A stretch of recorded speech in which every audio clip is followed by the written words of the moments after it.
This is 97.5 KZNS FM Coleman, 1280 KZNS AM Salt Lake City, and 102.7 KSL FM HD2 Salt Lake City Midvale. This is 97.5, the KSL Sports Zone. The noon hour is here. Check it out. And you're locked on to Utah's highest rated, most listened to sports radio station. It's my station. It's my station. This is Hans Olsen and Scotty G on 97.5, the KSL Sports Zone. Rest in peace. Oh. Rest in peace. Listen here, brother. Oh, man.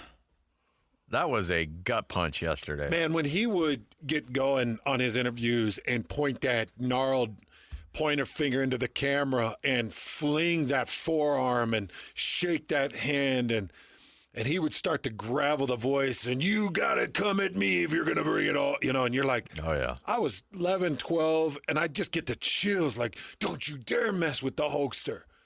And then he turns heel on us. Oh, yeah. And the NWO era. Pulls a terrible, terrible turnabout on what would look to be a lifelong friend that apparently they didn't have a really good relationship with. But totally turns heel. Ends up with Razor Ramon, who I despise Razor Ramon. And was it Diesel? Who was the other? Was it Diesel? Hey, yo. Was it Diesel and Razor? I think so, yeah. Oh, I was so disgusted. And then he kind of lost me. And then, you grow up and you're like, oh, you it's all a forget show. about it. Yeah. It's all a show. And then, oh, man. And he just stayed in the news.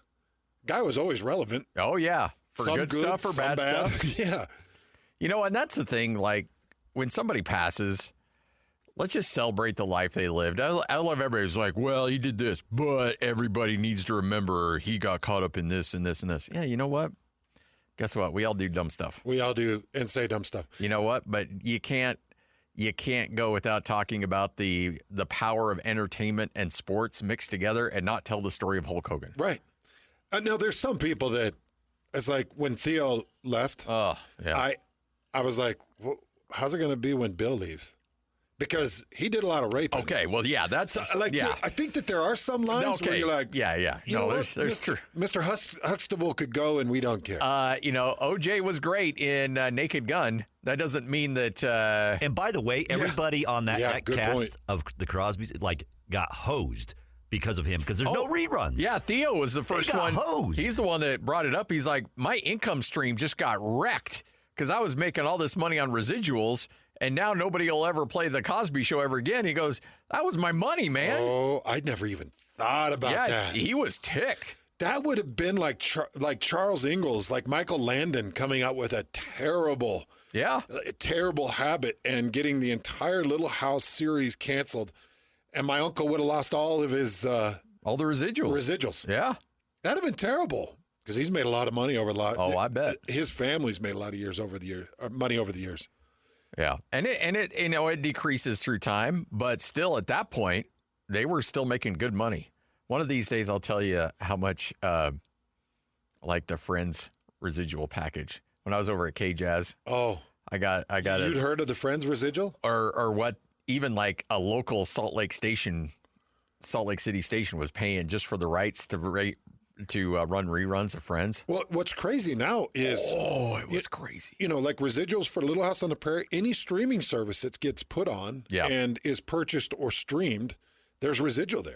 Yep. So we might think, oh, well, nobody really watches, PBS or whatever is not going to rerun it. They do. Yeah. Well, now it's like streaming PBS YouTube. Ain't rerunning anything these days. What? Why not? Oh, they just got gutted. Oh, did they really? Yeah. Well, good for them. NPR and what about Sesame Street? Oh yeah, Sesame Street's done, man. They gutted Elmo and left him on the side of the street. What, Big Bird? Oh, Big Bird. Big Bird's at a Kenny Rogers now on a Kenny Rogers Roasters on a spit grill. Oh, somebody's eating the Big Bird. Oh man, that's so sad. What about Snuffleupagus? Joey Chestnut's going to town on Big Bird right now. The biggest buffalo wing. Joey Chestnut just consumed 3 Big Bird buffalo wings. I guess there's only 2 on them, isn't there? Yeah, well, it's Big Bird. Hey, speaking of Bill, Mr. Cosby he turned 88 2 weeks ago. I wonder what they do in the big house when you hit, a big milestone birthday. Is he still in prison? Oh, he's got to be, right? Oh, we would have said the same about OJ, but Well, OJ died in a comfortable home in Vegas. yeah. I don't know if he is still in prison or not. I mean, 88, they're probably thinking. He is not in jail. Yeah, that's what I thought. No, What? Bill is not That's in what I jail. thought, yeah. How is he not in prison? Yeah, he was let out. The last I would remember. But I don't remember the specifics on it. He was He was released. apparently freed on May 5th Of? of this year. Oh, our justice system. He was, by the way, he was only sentenced to 3 to 10 years in prison. That was it. Yeah, and there was a lot of raping. Yeah, he did some bad stuff and a lot of bad stuff. Oh, it's crazy. So there are some, it's like, yeah, don't, where you're not. And Hulk definitely had his moments, but, and according to most eyewitnesses, hasn't killed anybody, which is good. Yeah, no. But what a crazy piece of our childhood, man. Theo, Ozzy, and Hulk all gone. Lloyd sent out a tweet, and it was like, what did you say? The 1980s had a bad day. Bad week for the 80s. A bad week for Bad the week 80s, for the man. Yeah, and I'd forgotten about Theo. I was just thinking of Ozzy and Hulk, and I'm like, oh, these things happen in threes. And my wife was like, well, Theo. I'm like, oh, that's right. Yeah. So there had to be some people breathing a big sigh of relief because hopefully that was the only three. Oh, shoot. I was going to get out my, I've got an old box up in storage packed full of WWF wrestlers, old figurines. Yeah. That my brother got me years ago. He got me He-Man and WWF figurines. Ryan did. Nice. Greatest birthday gift ever. But I've stored them. And I stored them through my kids' childhood. Like, I'm like, no, You don't get to play with these. not going to play Are with they still in the packaging? No. Okay. They're not. But I do have a Hulk NWO figurine. Ooh, that's what Lloyd was looking for. I have one. I need to pull that out and just take a look at it. By the way, you saw that NWO thing that I sent you guys, Yeah. right? How much do you think that was? What I sent you NWO? guys that little toy. Yeah. I sent you a picture of it had Scott Hall, had Hollywood Hogan. Oh, yeah. And it had Big Sexy Nash. Oh, yeah. How much do you think that was In a packaging. in that package? It was all packaged. Yeah, it was there. Yeah, it was. Probably $5 to $7 grand. 4 or 5. I would say 4. No, that was at like Walmart. I would say 4 or 5. Wait a minute, it's at Walmart That right was now? at Walmart right now. Yeah. What? I guarantee it's not there anymore. Oh, no. 4 or 500. No, it's only $50. Did you get it? No, I didn't. Was this after Hulk died? Yes. And you didn't grab that? No. Lloyd, They had a whole bunch of them. Yeah, but that in the packaging in 10 years. I didn't have $50 on me to buy this Hulk Hogan thing. Oh, that would have looked funny though. Is that for your kid? No. No. No, this is for Just- me. No. Just run it through the scanner. Just, hey, Edna, don't ask questions. It's like, you know what? Just run it through. Just give it back to me. I'll go through the give it self back checkout. to me. I'll go yell They had a bunch of them, and I'm sure they will start going. But Oh, I can't even believe the Hulkster. Thunderlips. Okay, really, the last thing, and then we'll move on Look, because it's the 25th. Nobody's working. I mean, it's just the three of us talking right now. we've got this Iowa State thing though that Yeah. I do want to really jump into with you. This some of these budget and deficits are not good. Universities have got themselves in bad financial shape. Oh, yeah. But favorite Hulk Hogan moment or memory? What's the one, like if you had to explain your childhood in Hulk Hogan, what's the thing that stands out the most? Well, probably my favorite Hulk Hogan match was not childhood, but when he took on a young up-and-coming Rock was a tremendous. Oh, that was a big one. That was fun. That was like a changing of the guard kind of moment. But I will just go back to he versus Andre the Giant and just pick one because I loved watching him and Andre get after it. It was the perfect Hollywood versus, just this quiet menace, this quiet force. And when those two went after each other, oh my gosh, it was great. And then watching him make an appearance in Rocky, come on, that was cool too. Thunderlips was one of my favorites. The match with Rock, definitely up there.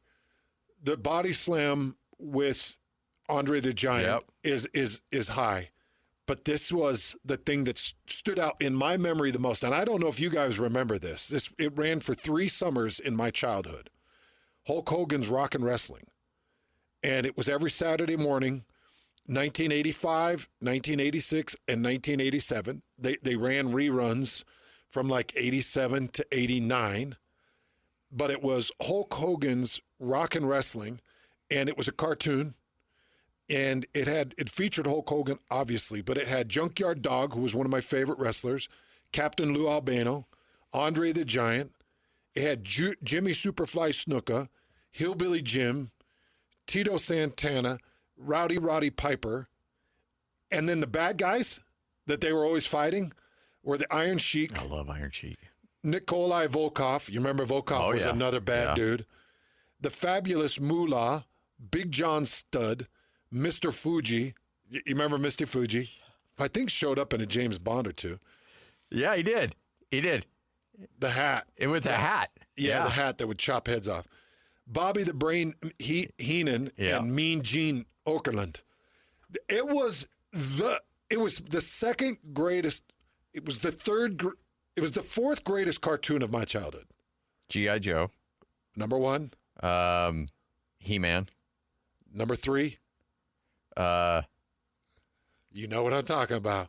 Thundercats. Yeah. Number 2. Yeah.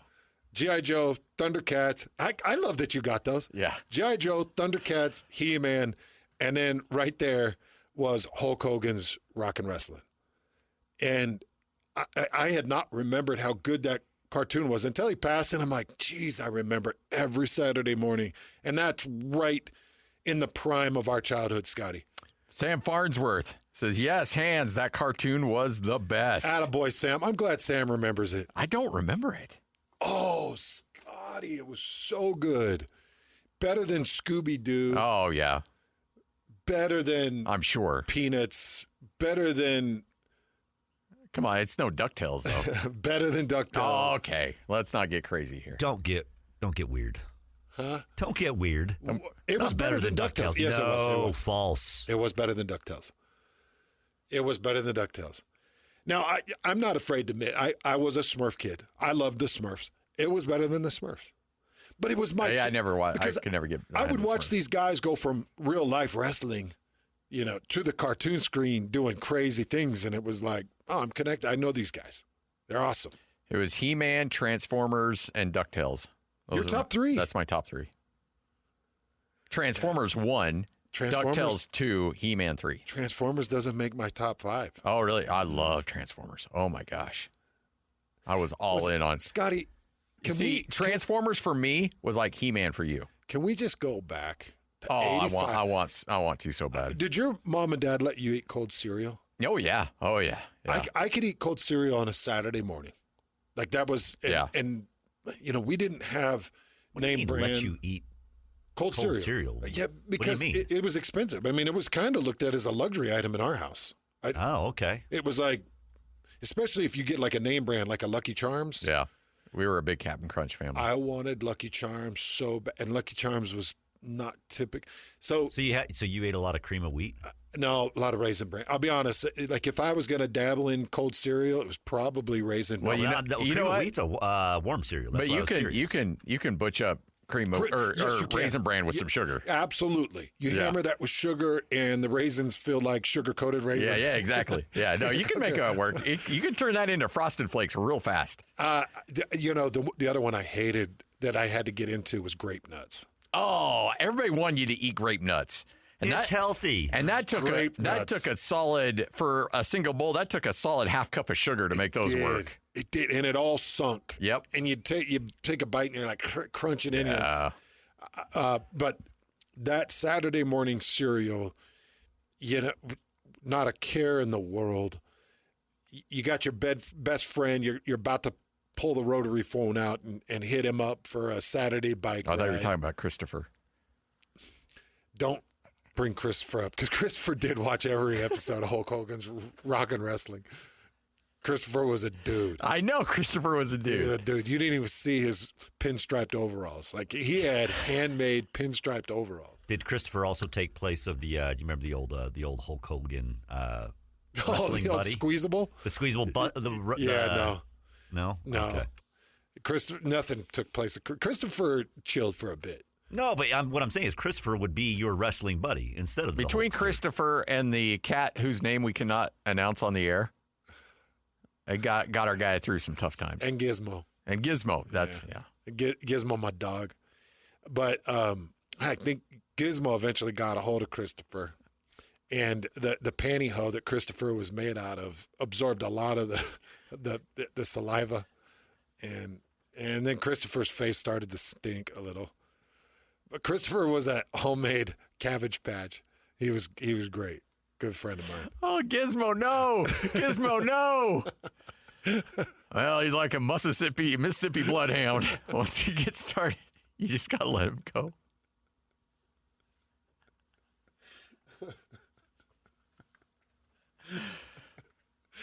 Oh, Christopher, what have you got yourself into?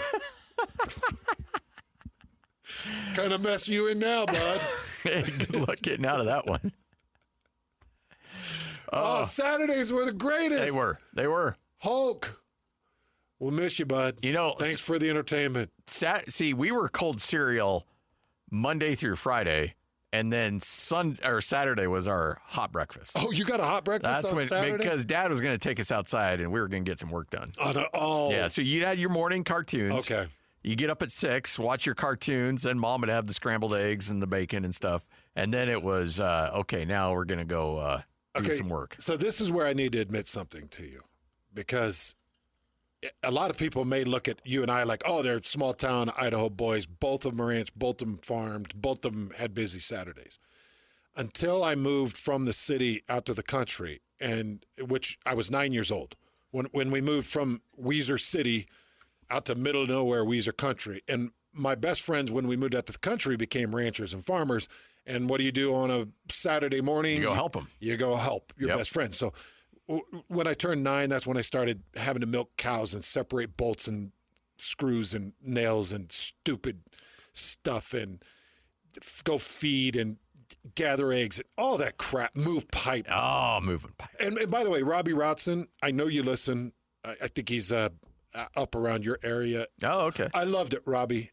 And Robbie's mom would feed us the big breakfast like yours because it was like, all right, here it is. Now go. Now go. And you're like, geez. But until I turned 9 and moved out to the country, I lived a very privileged Saturday. It was very quiet. It was very relaxed. I did not have to bust it on a Saturday. Yeah. So big thanks to my mom and dad for allowing me up until 9 to have my Saturdays free and clear. But that's when I got the cold cereal. Yeah. I didn't get it anyways, any other time. Wow. So what would they make breakfast for you then? No, I would do typically a toasted peanut butter and jelly. Toasted peanut butter and jelly was the staple. Yeah. All right. There's some interesting things going on in the world of college football. Just because you have a P4 next to your name doesn't necessarily mean you're racking in the money. In fact, one program's in a whole lot of trouble. We'll talk about them next. Hans and Scotty, this is 97.5, the KSL Sports Zone. This is Hans and Scotty G. Let's go. The lineup is set, and it's time to kick off the show with the biggest topic of the day. This is the starting lineup on 97.5, the KSL Sports Zone. Hans and Scotty, 97.5, the KSL Sports Zone. Big thanks to everyone letting us take a trip down memory lane. Maybe we ought to do like an 80s podcast. I would so in for that. I would love to do it because I feel like you, Lloyd, and myself are firmly planted and still stuck in the 80s. Oh, yeah. Yeah. Yep. I would. Did you see my tweet? Yeah, about your wife?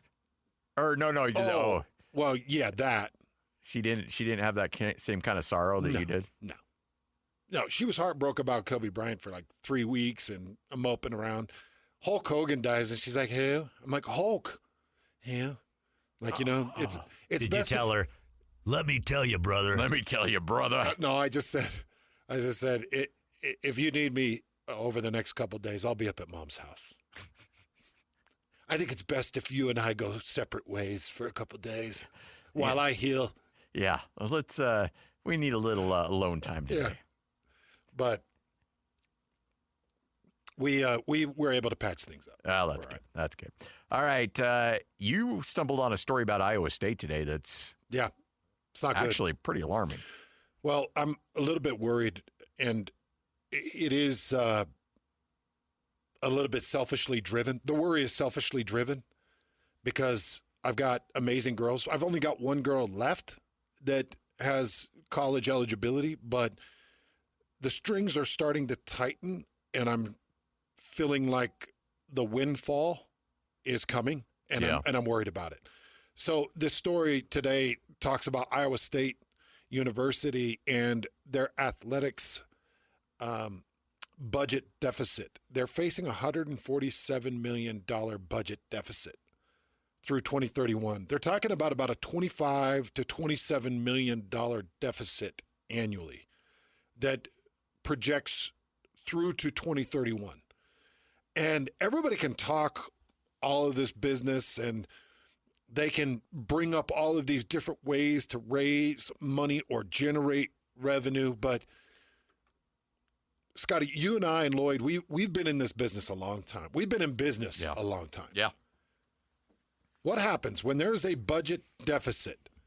Do you seek other forms of revenue? Nope. You seek fat to trim. Yes. You get a hatchet, you get a machete. Yeah. And you start cutting. Machete. You start cutting. And I hate to use the term fat to trim because a lot of times good people lose jobs. Oh, yeah. Really good people lose jobs. Yeah, the people that are making the real money, they're usually okay. They're the ones that are cutting the people that are actually doing the work. Yes. And it's like, man, and then people like us in the middle, we see those people like, I can't believe they fired that guy. And that's who fired him. Yeah. Fire that guy. He's making $1.2 million. Yes. You know, you want to save. Why are we trimming a $35,000 guy who's working 90 hours a week? It's ridiculous and keeps us afloat. Yeah. But that's what happens. Well, this is what we're looking at now in major college sports. But a couple things here. This is from ISU's athletics report and Board of Regents. It says, in the past 2 years, there have been several transformational changes in college athletics that will result in $30 million in recurring annual financial repercussions to athletics department beginning this year. So they're finding all kinds of problems. And part of it is going to be the Big 12 revenue distribution. They're saying that there's going to be a bit of a shortfall there. It says, although it has identified about $8.7 million in annual budget savings, the $24.5 million annual funding gap is expected to culminate $147 million deficit. So they're putting everything on the cutting board. And this is why this Donald Trump announcement and involvement is important. And it's the only reason that I'm feeling like Trump intervening is actually good for me. Because Trump's intervening to protect Olympic sports and women's sports to make sure that those sports have the opportunity that they've had. That's a large part of what President Trump just did with this executive order, is to try to protect those sports. Because right now, those sports are in the crosshairs. Oh, yeah. I mean, I've talked to multiple ADs that have told me that they anticipate there being a situation where you will see, and to try to stay Title IX compliant, a lot of men's sports are going to get cut, but you'll see teams that will, or universities that will focus in on football, men's basketball, women's basketball, and maybe volleyball. And then everything else, cut, will be club sports. And the ones that you mentioned, tightened. Yes, very much tightened. Yep.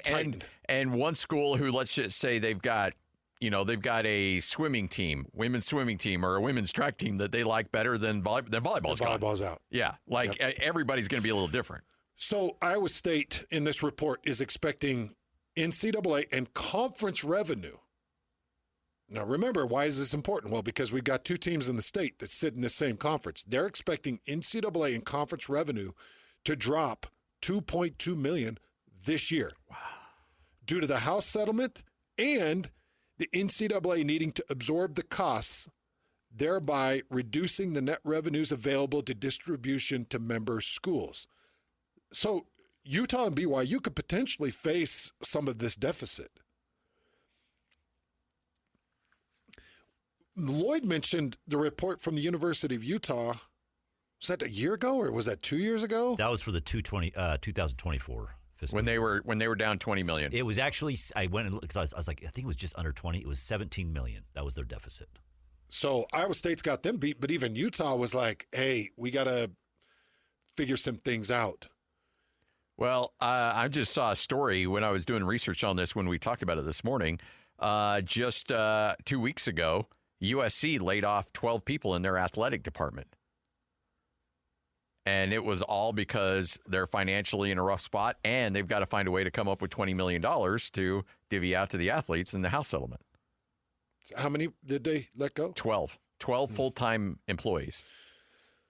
Okay, so there were 4 bullet points included in this Iowa State story that talked about where Iowa State is going to cut. And when we're looking at BYU or we're looking at Utah and Utah's in a bit of a deficit, maybe we could expect the same things coming. Or maybe some of these things have already started to come our way. Here's the 4 bullet points. Indefinitely postponing construction of a planned $20 million wrestling practice facility. So Iowa State wrestling's a big deal. Oh, it's a huge thing. Huge thing. So they were going to build a $20 million wrestling facility, about $1.5 million annually to, 25 million practice facility and a $25 million Hilton Coliseum renovation. That's a basketball arena? Yep. Okay. So they were going to renovate the arena and they were going to build a wrestling facility. Those are permanently on hold. Yeah. So there's $45 million. Number 2, no longer absorbing the cost of sales tax on tickets and instead passing on that expense to the consumer. That'll be about $1.5 million annually that the consumer is now going to have to be responsible for. So the school, by the way, I think they worked this wrinkling because they're like, let's just sneak this in like we are paying for taxes as an increase. Oh, we're just not going to pick up your taxes anymore. Yeah. You'll pick up your taxes. Bull crap. Yeah. You just inflated the price. Yeah, you did. That's all you do. Just say it straight. Number 3, upping annual required donation levels for memberships in the Cyclone Club by 20%. Ooh, that's a good chunk. This will bring in over $3 million more annually. If everybody signs stays. in, yeah. Which, if you were a part of Utah State's or I was a part of BYU's and we got hit with a 20% increase, you and I'd come in and we would be and moan about it and be like, what? But we're going to lose our ticket opportunities. Yeah. Because that's what they hold against you. Oh, yeah. Like, oh, you got ticket rights. Well, they've already messed so much with ticket rights at Utah and at BYU and at Utah State. At some point, when you're really hitting up those big fan memberships, it's that 20%, Scotty. That's a good chunk right there. And then 4th, mandating all sports. This is the one. Mandating all sports and support units cut costs and find savings to slow the growth of overall expenses. The most significant savings have resulted from reduced travel costs for Olympic sports teams. You're not chartering anymore. So that they put that one at the very bottom in small print. Like the Olympic teams are no longer staying in nice hotels. Yep. Or flying. We'll bus them if we have to. Yep. And that bus trip to West Virginia is not real fun. And it's in February. And that bus trip down to UCF is going to really suck. But they put that in. But the Olympic sports are going to suffer. Oh, yeah. And this sucks. I know. Look, I'm a football hunk and a football elitist.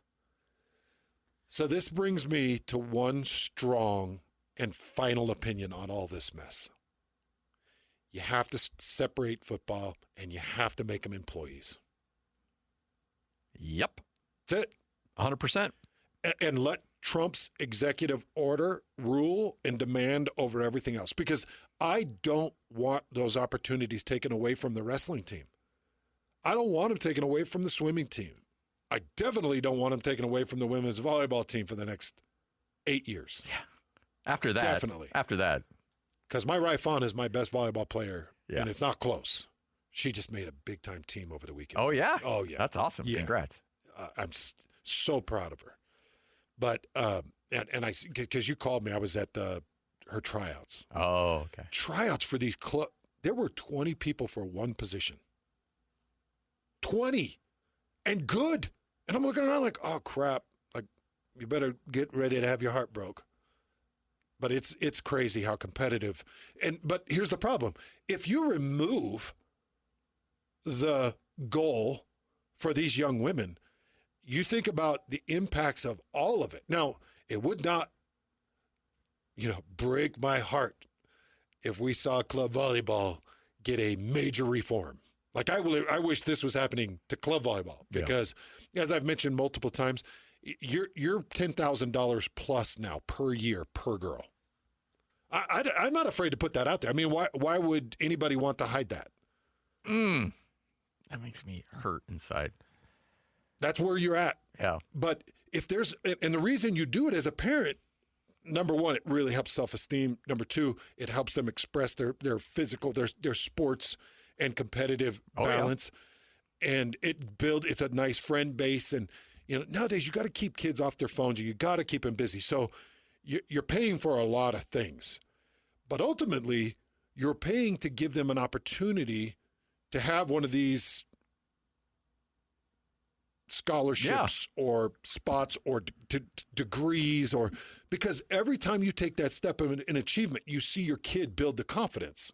And so it's like, okay, I'll pay now when they're young, and it'll pay off later because they'll be strong, confident women. And, and a little bit more tangible, you hope that they get out of college, you debt-free and them debt-free. Exactly, which has happened, yes. Which has been great for my first two girls. It'll be great for my son when he comes back. But I'm sitting here looking at the possibility of not having this opportunity. I know that this is selfishly driven, but I do know that a lot of people listening to us are probably sitting in the same realm. Like, I don't want that taken away from my kids. No. And that's what we're facing.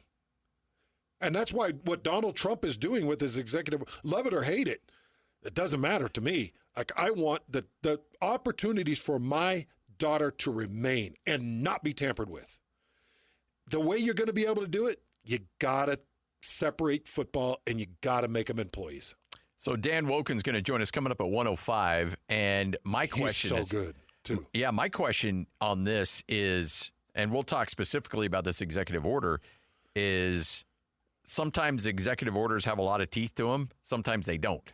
Yeah. And so I just want to know, like, is this really enforceable? Are people taking it seriously? Or some people are like, meh, whatever. Or is the lawyers lining up and saying, nope, that ain't going to fly? I don't know. That's what I want to know, and we'll find out together at 105. Well, I will tell you, in researching this executive order, the pushback is what's crazy. There's antitrust lawsuits and antitrust settlements, and people are in a huff. And this Steve Berman has been one that's rattling everybody's cage. This is a quote that I grabbed about this executive order. He said, plain and simple, college athletes don't need Trump's help, and he shouldn't be aiding the NCAA at the expense of athletes. Okay. It's at the expense of football players. Let's be really careful here. It's at the expense of football players, but it's in the aid and the help of every other athlete. Maybe not college basketball, but every other athlete that is getting an opportunity to have their school paid for and get their degree. In a world now where a degree is not financially realistic for 90% of America anymore. It's not. So especially a debt-free one. Yeah, exactly. Exactly. I was looking at some of the opportunities that my second daughter was getting, Mackie was getting, and they were great universities, like high quality, big time degrees, and great scholarships. One scholarship was like $60,000 of scholarship. And we start looking into it. We're like, baby girl, what an amazing accomplishment. We look into it. We're like, oh, it's $120,000 for the next 2 years. So you're going to come out of that, even playing volleyball, sweat, blood, and tears, great degree, but $60,000 in debt. So over 2 years, she had 2 years of eligibility. And it's like, how do you feel about that? Prestigious university, great volleyball, $60,000 cash in your pocket. But after 2 years, you're going to owe $60,000. And it's got, Scotty, it might as well be, for these young kids, it might as well be $1 million. Yeah, it's the same likelihood of paying it off. Yeah. Yeah, you're gonna just pay the interest for the first 12, 15 years of your life. Yeah. And so you look at it and you're like, man, don't take opportunities for these kids to have free college because they're working for it. Blood, sweat, and tears. This was another great conversation that I had at Big 12 Media Days because I was talking to an individual about financial shortfalls and where we're headed. And this individual said the importance that's being placed on athletic departments and administration to find new ways of getting people to attend your events, to be a part of your events, to be excited about your events. And everybody looks at the Caitlin Clark phenomenon, and they look at the girls' basketball skyrocket, and they're like, oh, okay, how do we do that? You can't do it with gimmick, man. It takes a freak like Caitlin Clark. Yep. Caitlin Clark's just a freak. Plain and simple. She's one of one. This isn't about any other girl. It's Caitlin Clark because something just hit with America. And it hit on all demos. Men, women, children, adults. Everybody was captivated by Caitlin Clark. And that brought you to the games, and that filled the arenas, and that brought you to the TV sets, that brought millions of viewers. How are you going to do that? What are you supposed to do? I don't know what makes the Red Rocks at the University of Utah pack an arena that men's basketball has not been able to pack, but it does. Well, but why? And what's the revenue there? How do they do it, Scotty? Is it just total domination? Yeah, and it's a culture, and it's something that they built for a long time, and people know when they go there, they're going to be entertained. Over the years, I've been to at least 3 Red Rock events, maybe 4. Like going and watching the Red Rocks. The place is packed. Yeah, people are enjoying it. People are having fun. I will say that the college gymnastics scenes, they actually have it set up pretty cool. You know, I just went to Chris Hoke's daughter. Mm-hmm. She is part of the BYU gymnastics team. She's incredible. Shout out to Chloe Hoke. She's just incredible. And I went to an event just a couple months ago. And it really is a fun environment. It was a great environment, and you've got 4 different events. You've got floor routines and vaulting, and you know, you're watching these incredibly accomplished athletes that work as hard, if not harder, than any other athlete in the university. And there was probably 3,000 people in the building. Mm. And I'm looking around like, geez, man, what do you got to do? How do you? BYU gymnastics used to be a powerhouse. I don't know if it still is. I know they got rid of the men's gymnastics team the same time they got rid of the wrestling, and that sucked. But anyway, Scotty, it's just sad. I just want I know it's selfish. No, but and maybe in a different year, I'm talking differently about this. But I think it's important because that helps bring attention to a very critical issue. And are you, as a university, as a fan of a university, are you willing to see some of these programs get cut? Like, and some people probably are. I think that I want to provide as many opportunities for people as you possibly can. But you also have to decide what's ultimately going to make you money. Do you want to be mediocre at a lot of things, or do you want to be great in a few things? Because right now, the financial wherewithal, universities and I'll look at in particular like Utah State.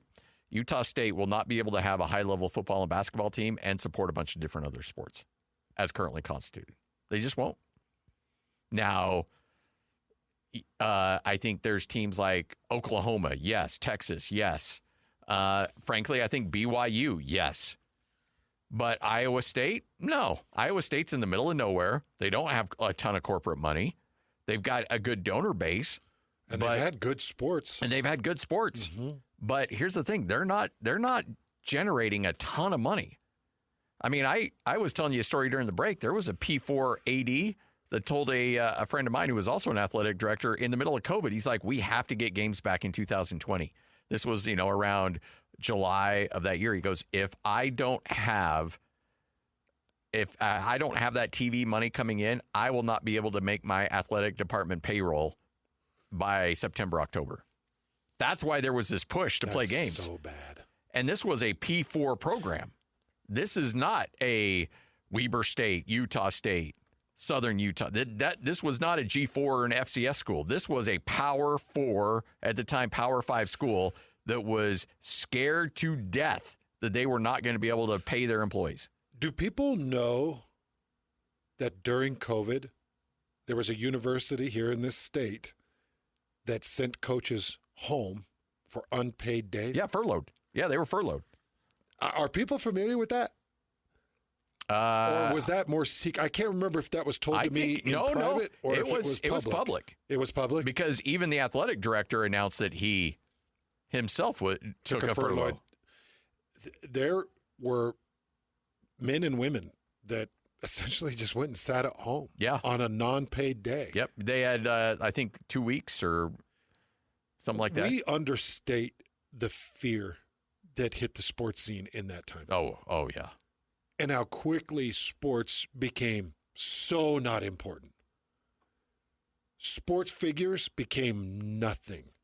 The only thing they were good for was to possibly give some extra money to people that were doing important work. Yep. That was it. It's amazing how unsteady and volatile the sports world is. It could be gone tomorrow. Bam, gone. Just like that. It's the first thing that goes. Yeah. And when a university gets in some financial peril, don't think that they won't go to great extents to make sure that they're not losing money. Yeah. All right, 12:51, Hanson Scotty. Coming up next, we get you what you may have missed. Dan Wolken joins us coming up at 1:05 right here on 97.5, the KSL Sports Zone. Looking for the latest on the Jazz, Utes, Cougars, and Aggies? Yeah, we've got you covered. This is Hans Olsen and Scotty G on 97.5, the Sports Zone.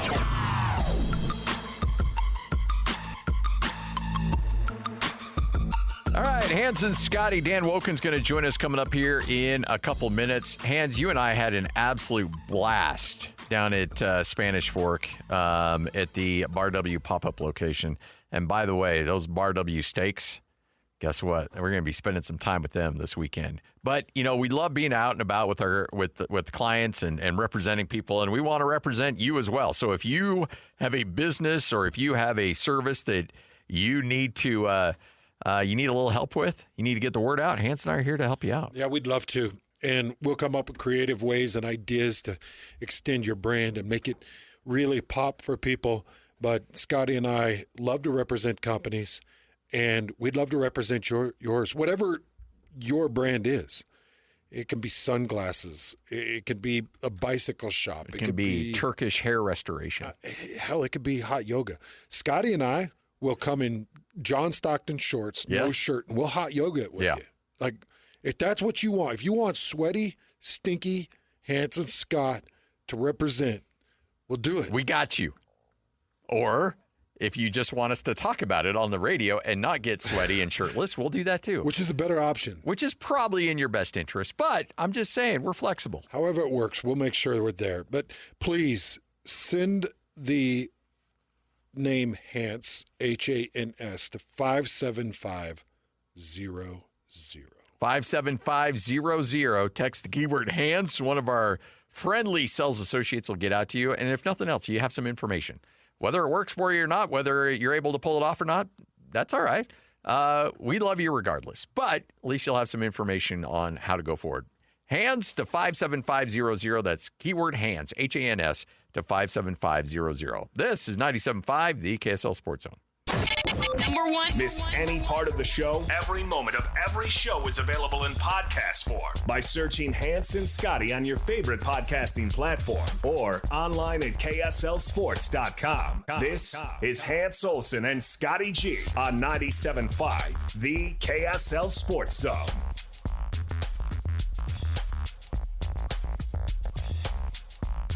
Hans and Scotty, 97.5, the KSL Sports Zone. Hey, by the way, coming up a little bit later on the show, I have a little update for you on the athletic director search going on at Utah State. Ooh, that sounds interesting. Yeah, more of a timeline.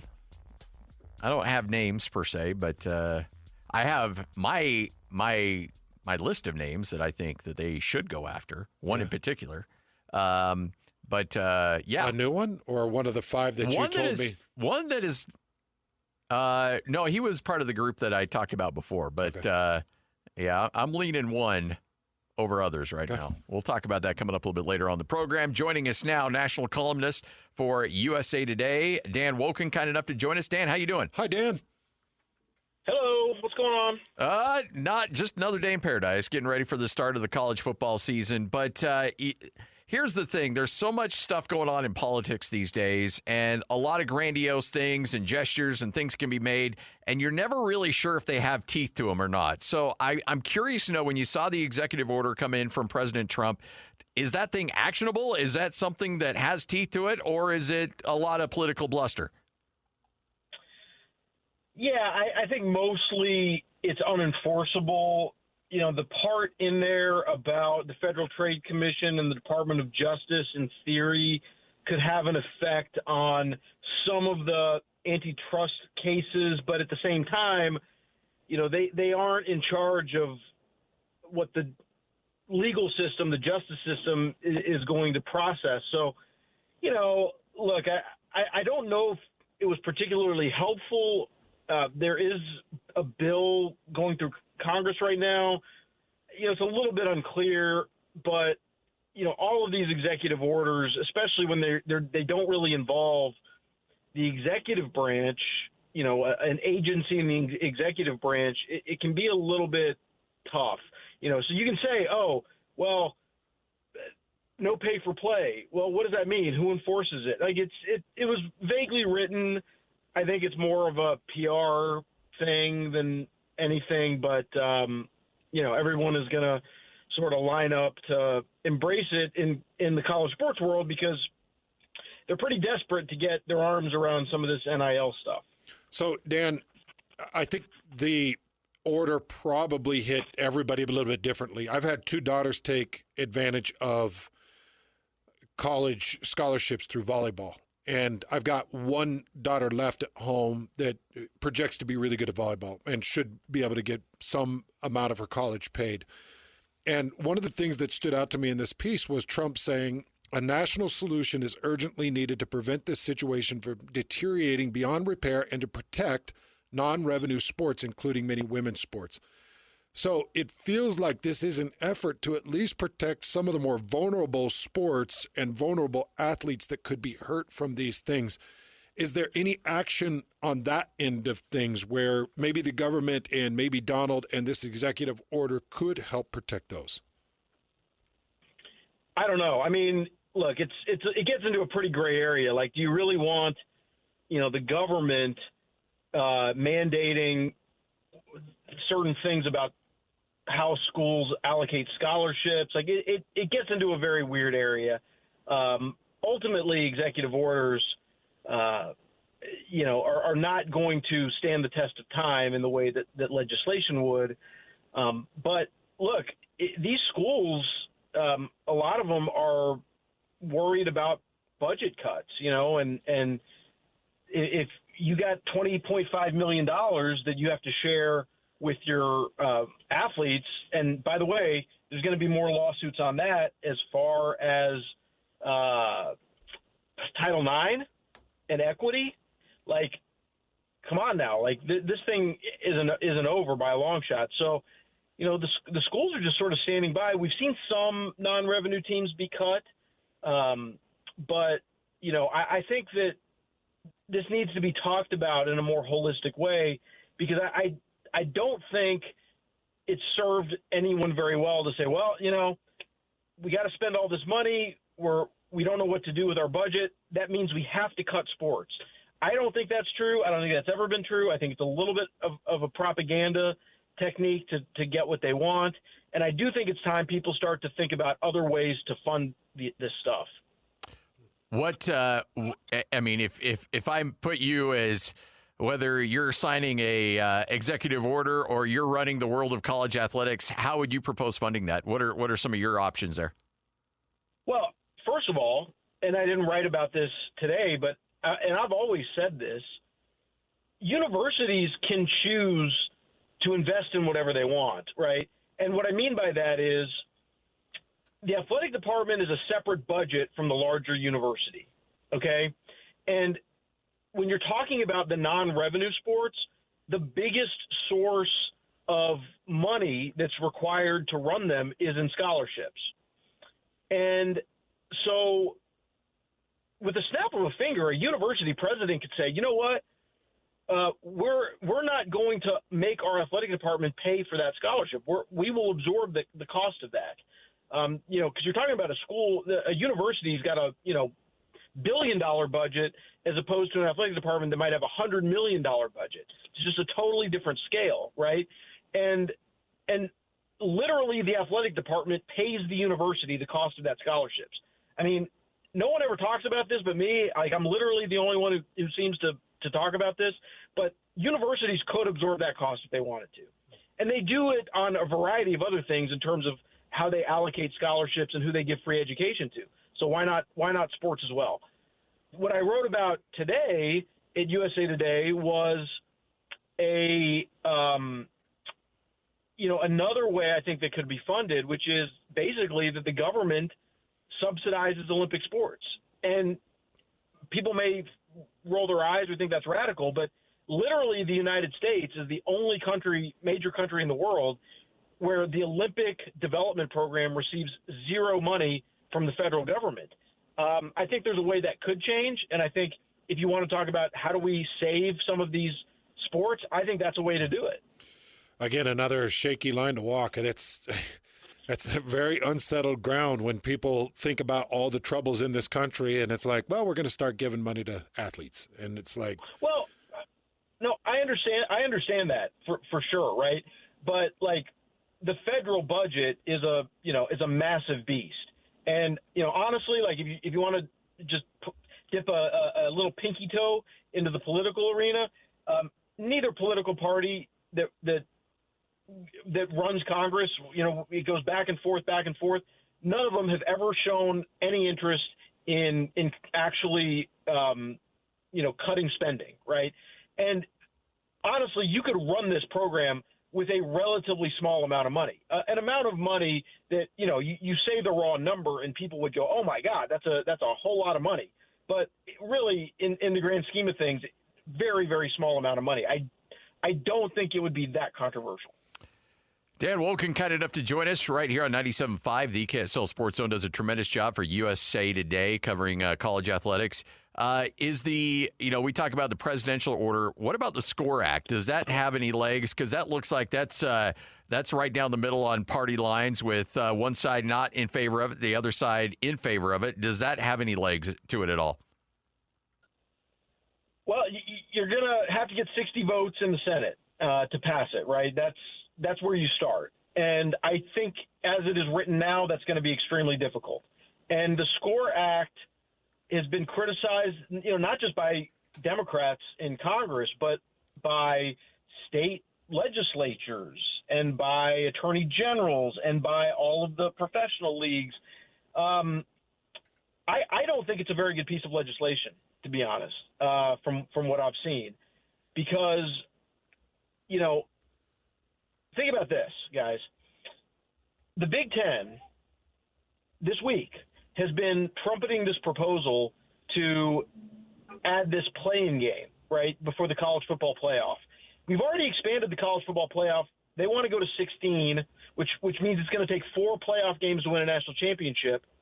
And the Big Ten wants to add a play-in to the playoff. So that would be 5 games plus the 12. The season, we're basically now playing an NFL season. Imagine if the NFL, we don't have to imagine it because it happened like 5 years ago. NFL owners said, we want to play 17 regular season games. It was a huge fight with the players union, right? Huge. And it barely passed a vote in the players union to approve it in the collective bargaining agreement, by the way. So what you're doing in Congress with the SCORE Act is you're limiting compensation for college athletes while putting no limits on the Big Ten or any conference's ability to just keep expanding the season, keep expanding the season, keep expanding the season. I mean, that's pretty dangerous territory as far as I'm concerned. But 60 votes is a huge threshold. There are not going to be 7 Senate Democrats that vote for it.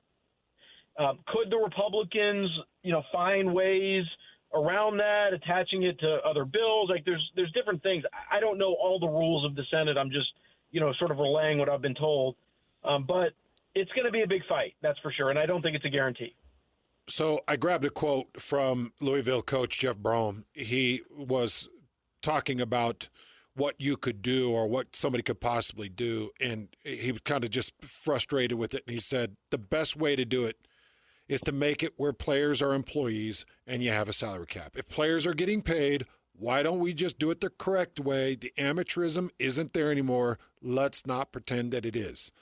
So, Dan, is there a way moving forward where you can separate college football, make it its own entity, brand shares, and pay them like an employee? Yeah, there is. I mean, it's complicated for sure, right? But, I mean, I've been saying this for like 10 years. All of these problems that come up, whether you're talking about transfer portal or, everything, all these lawsuits, NIL, the only real and lasting way to corral it is to collectively bargain. And then all this stuff goes away. I mean, the fight to get there is hard, for sure. And it would take maybe some creative solutions because you are dealing with different state laws and things. But ultimately, I think that's what the college athletic administrators should want, because it just gives you such a clear roadmap. It promotes competitive equity.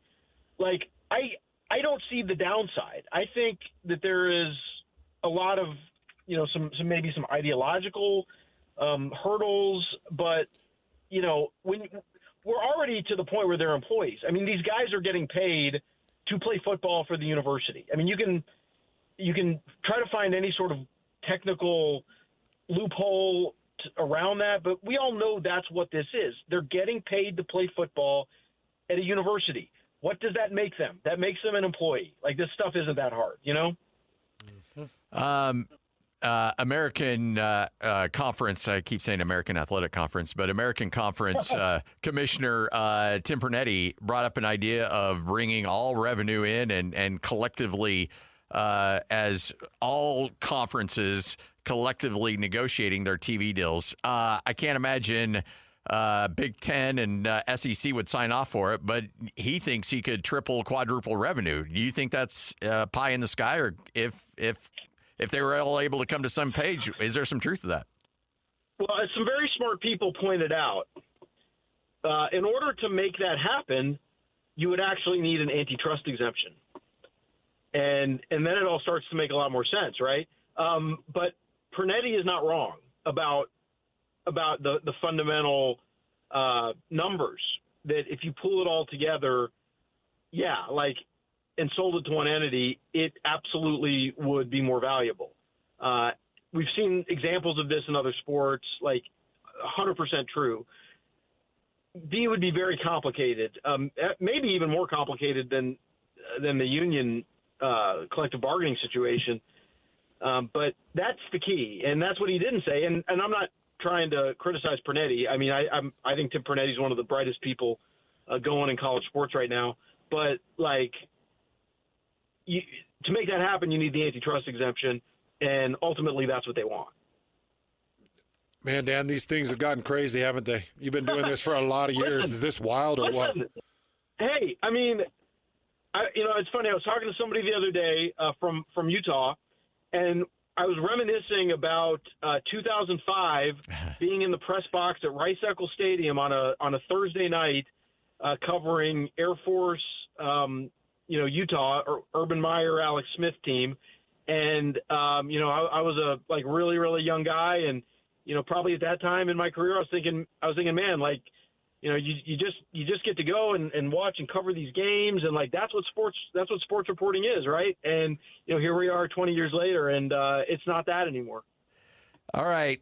Pure speculation on your part. I was looking at a tweet from you earlier today about Nick Saban and saying, well, my wife's making me sweep downstairs, and I'm thinking, that coaching life wasn't so bad. This is you just speculating. We're not holding you to it. Do you think Nick Saban gets back into coaching at some point? I mean, I can't see it, honestly. I just can't see it. He's an old guy, at this point. And at that age, every single year is a big deal, and it doesn't mean he can't do it, or I'm not suggesting that, he's slipping or anything like that. It's just, you do get to a point in life where, you start to do the math on how many years you have left and all this stuff. And I mean, the amount of commitment that it takes to actually be the head coach of a college football program. And also, by the way, I mean, we've seen some pretty unfortunate endings to careers when you're talking about guys who, tried to hang on, deep into their 70s and even into their 80s.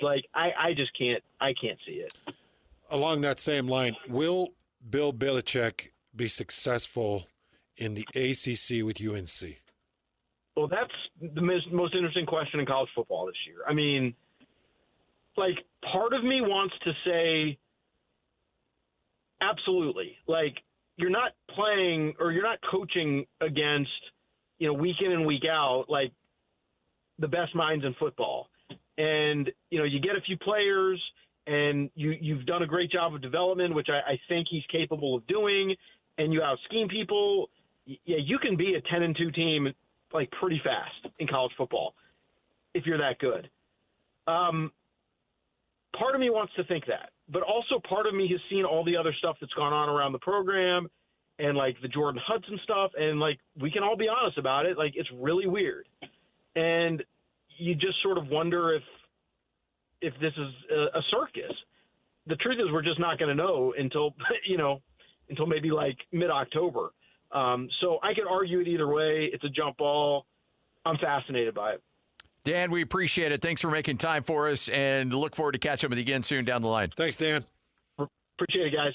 Dan Wolken, USA Today sports columnist, and has been doing it for a long time and does a tremendous job. I've got the Vegas lines right here. Let me see where they put. Oh, wait. What we have North Carolina as? Yeah, let me see where they put North Carolina. I'm going to guess 6.5. 7. North Carolina, 7. Minus 140 on the over, plus 120 on the under.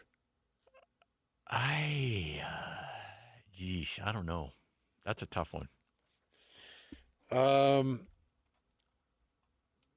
That's actually a really tough one because I could see 5. I could see 8 equally. Their schedule is not that difficult. They won 6 last year. They went 6-6 through the regular season, and they got themselves to the Wasabi Fenway Bowl. Wasabi? Yeah, Wasabi Fenway Bowl. When I think of Fenway, I think of wasabi. Me too. Yeah. Every time. I mean, when you were there at Fenway, wasabi. You probably enjoyed a lot of wasabi. Great sushi with wasabi. Yeah. They played UConn and lost 27-14. He's going to better him by 1 game. Yeah, but does he do 2? And do you hit? Or does he push at 7? Because 7 seems like, I'm with you on that. 7 seems the number. I would take the over. You would take the over on the 7? Yeah, because I think at the minimum I'm going to push. Yeah. And get my money back. Yeah. But I would take the over, probably expecting a push. I know that, and I'm just looking up all these different stories about Bill Belichick and Jordan Hudson. I know that this has been a circus, but this is not an unovercomable circus. No. You know, she's been around practice, and that she's definitely present, and she'll be a distraction. But if I know college football players, when she comes around, they all straighten up. They all run a little faster. They all hit a little harder because, you know, you're trying to put on a show. And I don't think it's really that big a distraction. Like she left some competition, some Miss America competition or something, and then made a big apology. And it's like, you didn't need to. Just go away. You got your money now. You're attached to hundreds of millions of dollars. So just shh and go. If there's one person on the planet that I'm not worried about suffering from distraction, it's Bill Belichick. And that's ultimately who you'd be worried about. Yeah. And I have zero worries about him. If he's making life choices off the field about, 26-year-old, 27-year-old, guess what? 2 consenting adults. Yeah. Well, I'm just trying to put myself in the shoes of the players, and obviously Lavelle Edwards and Patty extremely happy, and a beautiful couple, and a great example of how to be as a husband and wife. But let's just say that Lavelle, at his age and at his prominence, decided to start dating what is Jordan, 27? 26, 27. 26. Yeah. Decided to start dating a 26-year-old former NBA cheerleader. I can promise you the entire team would have been on their best behavior, and we all would have. You would have flexed a little bit more. Yeah, we would have put on our best show. Yeah. And we'd be like, behind in the locker room, we'd be like, he has no business with her. But watch this. But, yeah. But you'd be on your best behavior. And it wouldn't be a distraction. Yeah, we'd see the headlines every now and then. Lavelle seen on the town with 26-year-old former L.A. Lakers dancer. And it'd be like, oh, geez. I just feel creepy even talking about this. That dude, that dog. All of us would fist bump and be like, oh, how about our coach, though? He's a dog. Yeah. Like, how about our dude? He's out there. And we'd all be a little bit jealous. Like, she's gorgeous. And especially the big fat pigs like us, like the offensive line or defensive line. We'd all be like, oh, she's pretty. You know, like just total idiots. Oh, I wish we could find a date like that. But as far as like it collapsing a team because, oh, did you see Jordan in practice? No. Nobody's doing that. That's not going to happen. If this team doesn't work, it's not because of Jordan Hudson. It's because Bill's lost his edge. Yeah. Or his message doesn't work at the collegiate level. Look, the greatest coach of all time, Bill Walsh, went to Stanford, and they didn't do much. I think they were 500. This is after the 49ers, after the multiple Super Bowls. He goes and he coaches Stanford, and they're okay. They're not great. They're okay. And, same thing could happen here. Bill Belichick, another Hall of Fame coach, could go to the collegiate level and just be okay. Or maybe he never had an edge. He just had Tom Brady.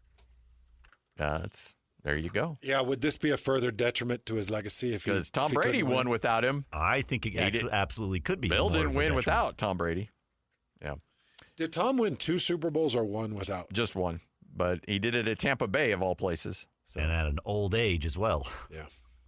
All right, Hans and Scotty, 97.5, the KSL Sports Zone. Good, the bad, the ugly. Coming up next, right here on the Zone. This is your top 60 and 60 watch list as Hans and Scotty gets you ready for the start of the 2025 college football season by highlighting the most influential players on their team for the upcoming season. And now, get the call, baby! Come on, let's go! Here's today's newest addition to the watch list. It is time for your top 60 and 60. Hans, Talent Allfree making the list. Talon Alfrey, great safety for us, and honestly one of our best leaders on the team, and is willing to do whatever it takes. It doesn't matter what position we need him to play. Great team guy. He's one of our mentors for the young guys, and is all about BYU, where he is focused on helping the young guys get better. He could be a great coach if he ever wanted to make less money, but he's such a good player, and his instincts are amazing. And then he just learns from any mistakes that happen. He learns from them and makes them better. And in fact, you look at the Arizona State game from last year, there's an unfortunate bounce on a kick that went off of him, and it turned into a turnover for the opposing team. Houston tried to do that to him in the game afterwards, and he took it to the house for a touchdown. So when this guy does make a mistake, or if a mistake does happen, as few as they are, he learns from them and finds ways to make them strengths and punishes people for them. So that, combined with his physical ability and the speed that he has, makes him a complete safety, and he could do a lot of different things for us. Safety, linebacker, weak side backer, strong and free safety. That gives Coach Hill a lot more flexibility to put him in different places. Coach cracking himself up. That was funny. That was really funny. Like, can you isolate that where he said he could make a lot less money and be a coach? And then he laughs at himself. Kalani was so fun. I will tell you that's why we were there for over 2 hours. Yeah. Yeah, you spent some time there. Well, he loves his guys. And he does love Talon Alfrey. So Talon Alfrey is right around 6'2", maybe 6'3", somewhere in there. And he's probably around 210, 220. So he's kind of a bigger, bulkier safety. And you heard Kalani say, he can move all over the place. But this is just classic Kalani. Kalani is in a different groove right now. Yeah. He could be a great coach if he ever wanted to make less money. But he. There's a scene in the Wall Street. It did very much have a Bronco feel to it. Oh, so funny. You remember when Bronco you'd say something kind of funnier and be like, you need to have that little laugh that he had? Yeah. Oh, yeah. Yeah. Yeah. Kalani's in a really good spot. I hope people know that Kalani is just in a really good spot. His family's doing good. He's doing good. And it was fun to sit down with him. I've known Kalani since 1997 when he came back from his mission. And we were teammates for years. And it's great to see him. I don't care about him being head coach. I don't. Yeah. That's meaningless to me. But it's, how are you doing? You know, Scotty? Yeah. I'm trying to find. And he's doing good. He's in a good place. And I'm trying to find the, Lloyd, I don't know if you have the release. It came out a couple days ago, but he's got a promotion too. You see that? Where he's on Brian Santiago's executive leadership board. I did see that. Yeah, I did see that. And I don't know what that entails, or if that's just a way to sneak a little bit more money his way. I don't know, but I did good see for that. him. So the safety position is going to be in pretty darn good hands. It should be, with Tommy Parasis returning, who I really like. You've got Tanner Wall. Is this the first year minus Crew Wakely? Yeah, it is. In a while. You've got Preston Rex. Probably won't get a ton of time. You got Satawala Falatau. You've got Raider DeMooney. Raider DeMooney's probably I'm curious to see what the starting role. I'm curious to see the steps he takes. Well, back in the last season, dramatic steps. Yes. And there was a high learning curve for him, too. Yeah, there was. Returning from the mission, and that's a very demanding position. Look, I would play for Jay tomorrow. Oh, yeah. If Jay called me and said, Hans, we want you to come play safety. We believe you can do it. We want you to come play safety. I go play safety for Jay tomorrow. Yeah, because you have obviously you got Jay Hill, who's a defensive mastermind, but then you also look at what he was able to do at Utah and that program that he runs that's put safeties after safeties in the NFL. So if Jay Hill walks into my house and says, I think you can you come to BYU, I think I can get you into the NFL. You believe him because there's a track record there. Morgan Scalley says that. You believe him. Yeah. There's certain coaches out there that say that, and you're like, okay. Now, if I'm a quarterback, I don't know right now. Yep. But now that used to be the MO on BYU, but now A-Rod can go, well, I've put Jalen Hall in there and I've put Zach Wilson in there. Yep. So that tide is starting to turn a bit. I'll only say this because it's post Pioneer Day and nobody's listening. Yes. So, oh well. It's all good. Who cares? Nobody cares. I think Jay Hill is probably top 2 most authentic college coaches to ever come through this state. I'm talking about authentic. Like Gary Anderson's probably number one. He's number 1 all time. Yeah. He's the most authentic human being I've ever known. Oh, yeah. Whether you want him to be or not, he's going to tell you. And he's cussed me out. Oh, and same. And it's fine. Yeah. Like, it's fine. But he does it because he's probably, most of the time he's right. A couple times he wasn't. But most of the time he's right. Well, the one time he got after me, he was not right. But Jay, actually, he probably was right. And by the way, I'm not saying Jay is is a perfect person. I'm not saying he's a perfect coach. I mean, I know that he's missed. I think he misses less than some. I think that he hits home runs with others. Yep. But I know, as far as like genuine a human being as you'll ever meet. At that BYU golf tournament, I talked to him probably, it wasn't a long conversation, probably 7-8 minutes off the air. And he was as genuine, like just well, I don't know. I can't go into what we talked about, but there was some decisions he had to make in the offseason that just tore him to shreds. Oh, yeah. Yeah. And a few. And he was an open book on how difficult that process was for him. Yeah. And I thought that was just incredibly fascinating. He didn't need to tell me that stuff, but it was just like, oh, I'll tell you everything that went down. And it was gut-wrenching for him. And you could tell the emotions were still there. He wears his emotions on his sleeve. It'll go down. Jay Hill will go down as Kalani Sitake's greatest hire. Yes. Yeah. Agreed completely. And Kalani will be cemented in BYU's history as a head coach because of the decisions of who he's made to hire. And Jay Hill's the top of that heap. The defensive turnaround over the last 2 years, specifically last year, is complete insanity.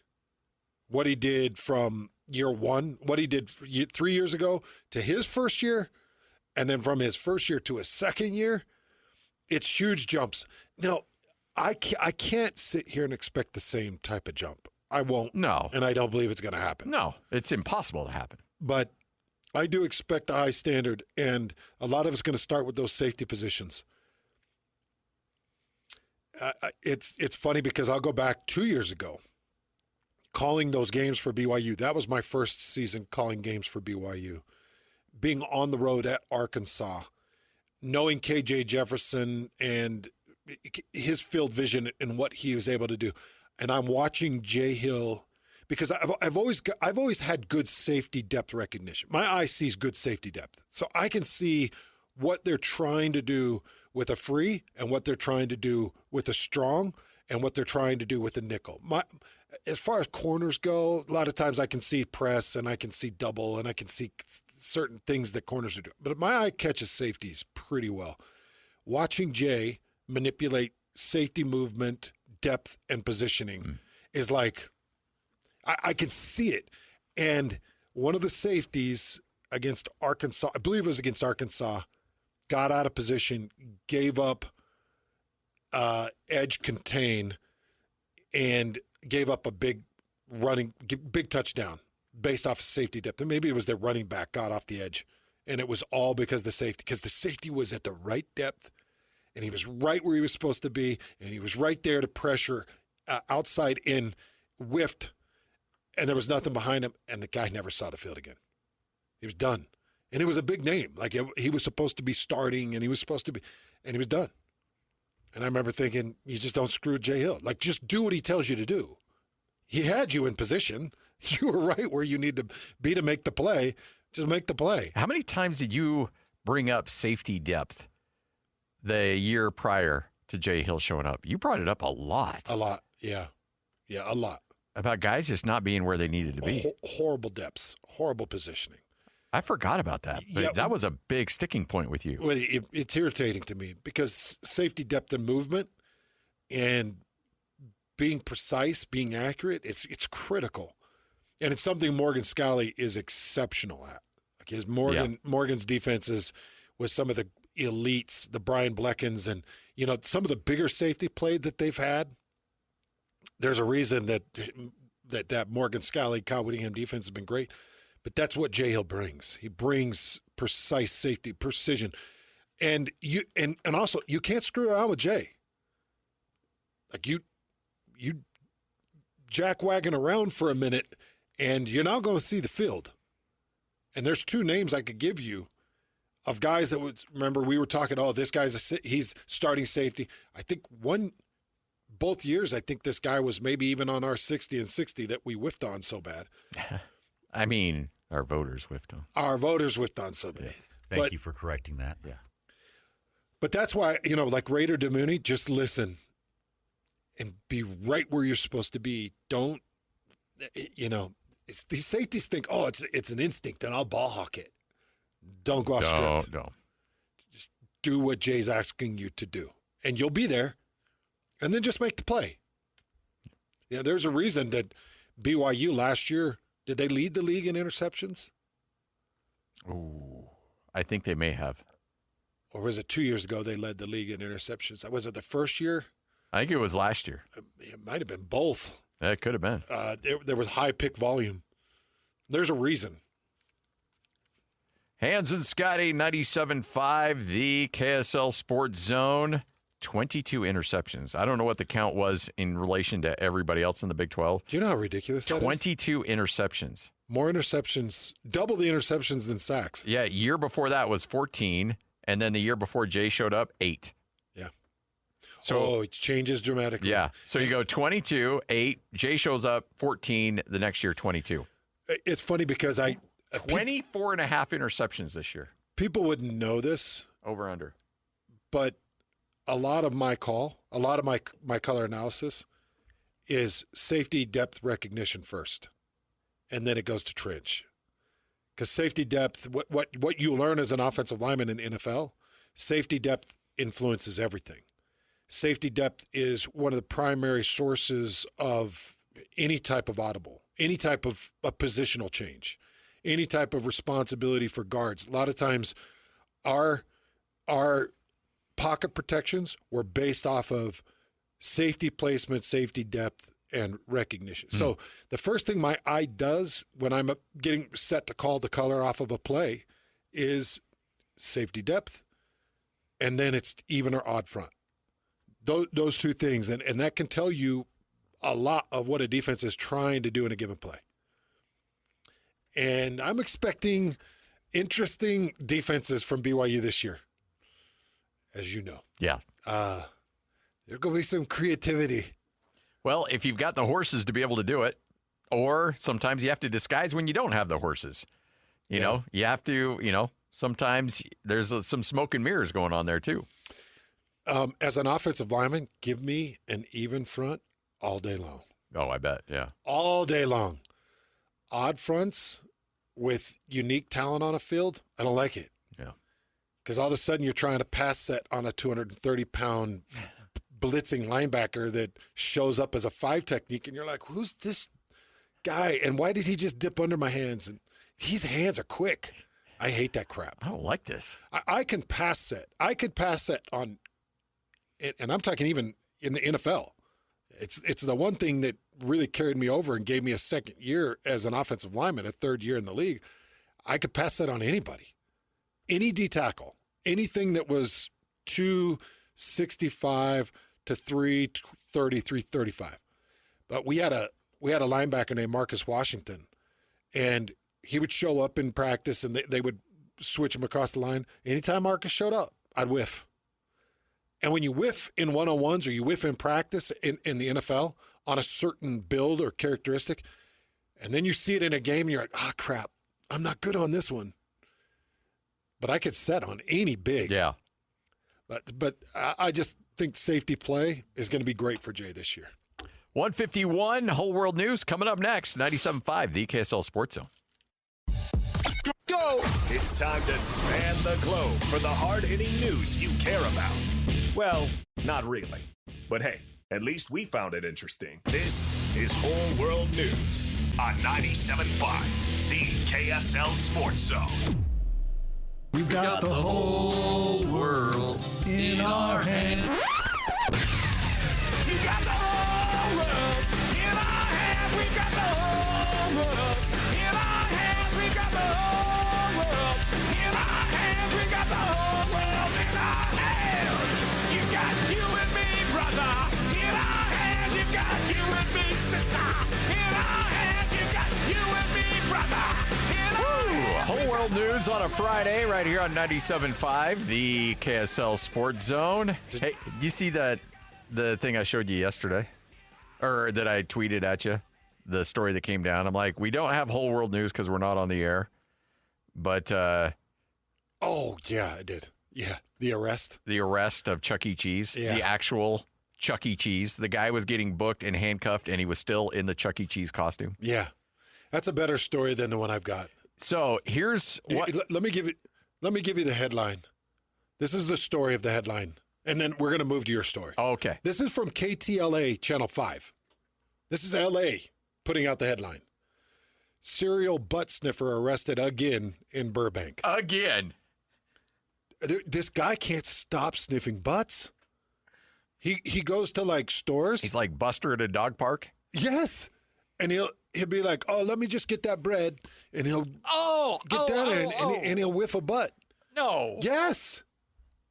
And he's constantly getting caught doing it. Right, so I don't even want to talk about him. He's a scum. By the way, his name is Khalees Karan Crowder. He's 38. I hope he never sees the light of day ever again. He's got to stop sniffing butts. I'm telling you, you can't. We're talking about humans. Okay. There's a little bit of a, okay. Is it an egregious crime? Probably not. But is that the kind of person that probably should be in jail for the rest of his life? Yes. Yes. Because that person just shouldn't be in society. No. Am I going on? Is that too extreme? No, it's not. Oh, you smell good. Is that what you're going to do? We did have a chronic sniffer in the studio. We did. I forgot about that. Well, not in our studio. Was it? Oh, yeah. No, okay. No, you're right. Yeah, I know who that. You smell good. Yeah, I know who that. Oh, yeah. And by the way, that was Jake referencing somebody else. It was not Jake. It is not Jake's. Yeah. Just to clarify, that was Jake referencing somebody else who was a chronic sniffer. Now, Scotty, you can't roll your eyes on camera. Stop it. This person was a hair sniffer. Okay, he was not a butt sniffer. A butt sniffer, no. Oh. But hair sniffing's strange too. You shouldn't do it. Yeah, but this person would go up to people at press conferences and be like, "You smell good." Well, this guy got popped at a Kohl's and at a Barnes & Noble. He was at a Barnes & Noble. This is where he got put on camera, and it was actually put on TikTok, and it went berserk. The guy got arrested. But here's the deal. He's currently in police custody, and he's awaiting charges of loitering with intent to commit a crime. His bail was set at $100,000. Yeah, good. Good. And he is a habitual butt sniffer. He can't stop. So put him away. You're right. Those people are a threat to society. If you're willing to sniff people's back ends in public, you're a weirdo. Yeah. And you got to go away. Yeah. Especially when you got caught and then you get out and then you do it again. It's like the old piggyback bandit. The guy that was, he would just jump on people's backs and get piggyback rides. I forgot about the piggyback bandit.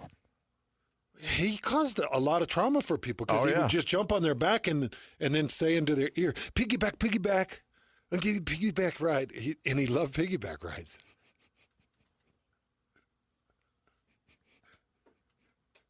It's crazy. You can't do that. Look, I like a piggyback ride as much as the next guy. When's the last time you hopped on somebody's back? Oh, probably Rock. Rock wouldn't even fill me up on his back by the time he left for his mission. It's like, is there an itch back there? What's going on? A little pimple? Got a pimple on my back? Lloyd will give you a piggyback ride. Yeah, no. Yeah, that's a no. Lloyd, can I get a piggyback ride? No, absolutely not. No, I still have a bad back from you squeezing. But we're svelte now. Or at least we're hoping to be svelte. I am. I mean, you are. I'm hoping to be svelte. Dude, you look good, man. You get a lot of compliments on remotes. How does that make you feel? Me? Yeah. Proud of him. Okay, good. Really proud of him. I'm proud of myself. I took a shirtless photo today and did not send it to you. I'm proud of myself. I've got abs. I bet you do. Yeah, I do. I can see him poking through the T-shirt. I've got abs. And I'm pretty proud of them. You should send that. 48 years old. Oh, I'm thinking of doing like a Jody level post and like sending it out and being like, look at, hey, accomplishments. You know, I'm thinking about it. I just don't know if I can do it, you know? Like goals hit, excited. I'm 48. I got abs for the first time in my life. I mean, I want to send it out. You should say, look, so, okay, there was I went on a run on that Peloton bike, and it keeps your stats. There you go again. No. This was in the past. I am not nearly as militant as I was. But last August, July and August, it ran up my stats, and it was like tens of thousands of calories and all that stuff. And I'm like, I'm going to send this out. And I sent it to you, and you're like, don't do it. Don't do it. Whoa! Yeah, you got to send that out, man. No. Never mind. Send it out. I mean, come on. Okay. Just go ahead and put them on the camera. Skip the step. What do you think, Lloyd? Yes, put them on the camera. Yes or no? If you are looking good. If you're watching on the stream right now, you're seeing Hands' abs. Hands abs. I can't even believe I've got some. I'm thinking about like oiling them up. Are you like taking them for a real ride? You're not taking like horse steroids or anything, are you? Yeah, straight anabolic. Straight anabolic. Are you Barry Bonds in this thing? So you want to know the most dramatic change? Well, I've two dramatic changes. The most dramatic change: I have not eaten fast food in 3 months. Not a single bite of fast food in 3 months. You miss it? No. And I have not eaten a processed chip or cracker. I've taken those completely out. Instead, you and I are chewing on these all organic protein bars. Yeah, like you'll call me and be like, hey, have you tried the pork rinds? The one with the spicy sauce on it? So I pull in, I get the pork rind. But look, pork rinds are just different. But I won't do chips anymore. No chips, no Pringles, no crackers. That's really, I'm really proud of you. No fast food. Proud of you guys. I am too. By the way, that's an impossible. I don't even know. I mean, I was able to pretty much eliminate soda for the most part, but like, I don't know if I can't. I will not eliminate chips. I will not eliminate soda. I will not eliminate energy drinks. Other than that, though, no, you see me. I won't. No, these are my joy. Yeah, they bring me such peace and comfort. Yeah. Had I known you guys were going to get so heavily involved with energy drinks, I would have probably bought some stock. Well, come along with this though. You never pop an energy drink. I do. You. No, I have Red Bulls occasionally. Oh, have you? Yeah, but I don't do a lot because one, Red Bulls are extremely expensive. No, that's why you got to be on the search. So the two snack things that I'll do, Scotty, that have changed it, pork rinds and our boy K-Bank on the. Yeah, you can see my McRibs. Kevin Eubank, by the way, I ran into him yesterday, restaurant in Bountiful, and he got after me a little bit because I was not at the Days of 47 parade. I will be though at the Bountiful Handcart Days parade tomorrow. Hey, what was with you? Oh, yeah. And me and K-Bank are going to be handing out candy. Is with Brody's going to walk in? I'm thinking about if they'll let Brody hang out. No, you're already game. Oh, okay. You're already in. All right. Put Brody on a handcart, man. Well, we're not on Trek or anything. No, we're just walking. Handcarts. Some people do. I'm not doing that. K-Bank would. Okay, absolutely, he would. Yeah. In fact, He's probably calling right now to see if that's an option. And he would take loads out of other people's hand carts and put them in his. He's like, I got you. I'll burden it. Come, your sacks of flour, throw them in here. I'm good. And you have no idea. There's a nor'easter that's coming. Stop. We're gonna have to go through a real water vein. What do they call what's the water cyclone? Bomb cyclone. The bomb cyclone. There's a bomb cyclone coming. Quickly, load my hand cart. You guys are making him swerve right off the road right now. Oh, man, when we talk weather terms, he gets really cranky. That's the only time that'll make him mad because he is genuinely the nicest person on the planet until we start talking out of turn about weather conditions. Oh, buddy. So the 2 snacks. I'll give the advice to people. Yeah. 2 snacks. I've gone all popcorn or all pork rind, and everything else is tossed. No butter on the popcorn, just plain. Oh, let's not get crazy here. Okay, just curious. Hey, just curious. Butter's got no carbs in it. I definitely put butter on my popcorn. I eat a lot of popcorn. And look, if I can't have abs, I know you guys like a certain popcorn. So are you guys just picking up the popcorn by the tub? No, I pick it up by the bag. By the bag? Yeah. I've got my popcorn spot. Okay. And Scotty and I actually didn't convene on this. We just found out that it's the same hot spot. Yes. But I will say, K-Bank knows where the best donuts are, and I might have a hard time tomorrow passing up a donut. Good. Oh. Is he going to bring you some? If he does, there will be donuts consumed. Hey, Lloyd, how come you ordered dresses for our staff? I did not. Why you ordered dresses for Jake? I did not.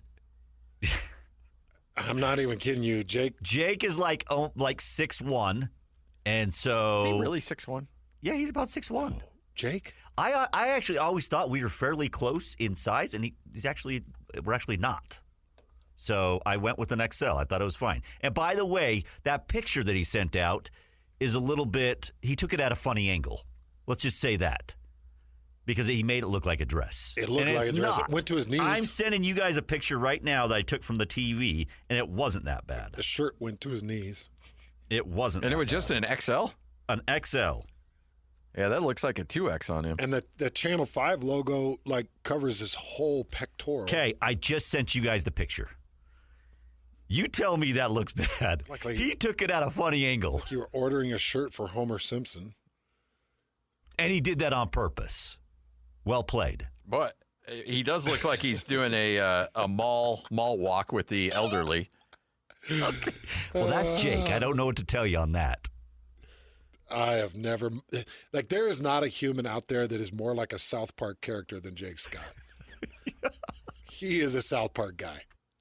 He looks I think he would say thank you. Oh, for sure. Oh, he loves South Park. All right, take a break. Come back. Hold on. Does that shirt look bad, though?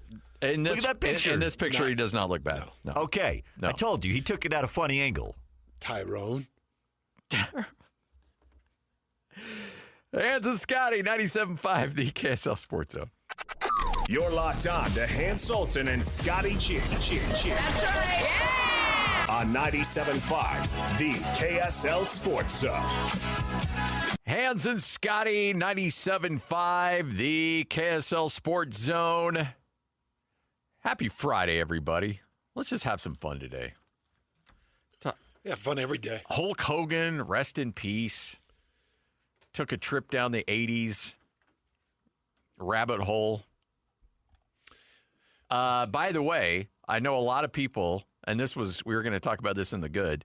I know a lot of people were up at 1 a.m. this morning watching Happy Gilmore 2. Oh, yeah. And I had that on the good. I thought you were going to say doing fireworks because people were doing fireworks until there were people 1:30 doing in my a lot of neighborhood. fireworks. Yeah, you're in Fireworks Central down there. Normally it's not bad. I must have some young kids that have moved in because it is bad. Like last night, they were doing it. I even had kids the night before, by the way, before the 24th.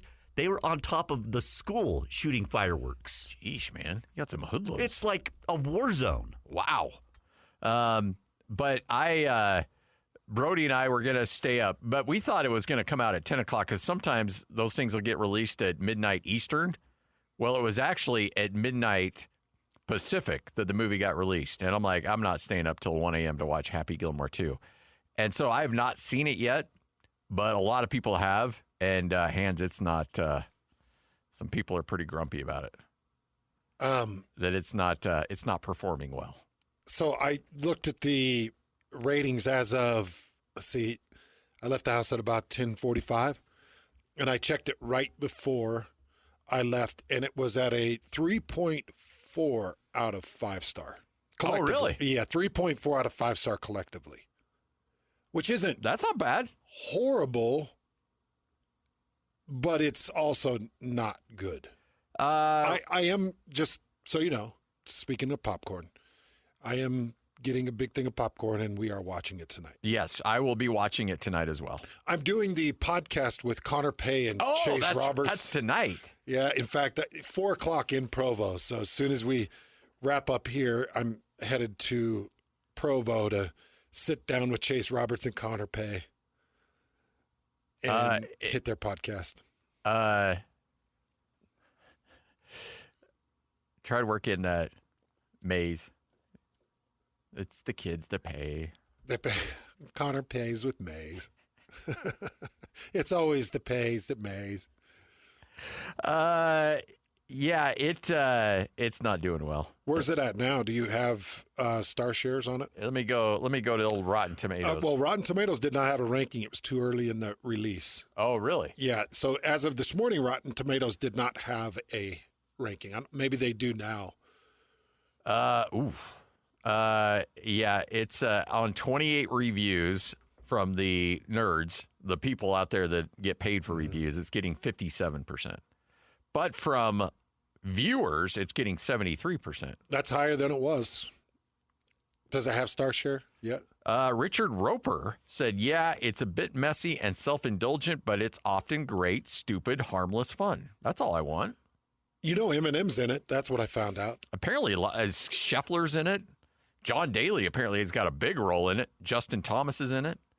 Because all these golfers grew up, like this generation of golfers, like they loved that movie. They were kids, so they're gonna flock to that if they have an opportunity to be in that movie. I'm watching it tonight. Oh, I will. I absolutely will. Yeah, I'm the dope that loved Grown Ups Part 2. Oh. And the critics did not love that. Ben Stiller's gonna reprise his role in it. Yeah, Ben's in it, I hear. A Warm Glasses. Shut the hell up.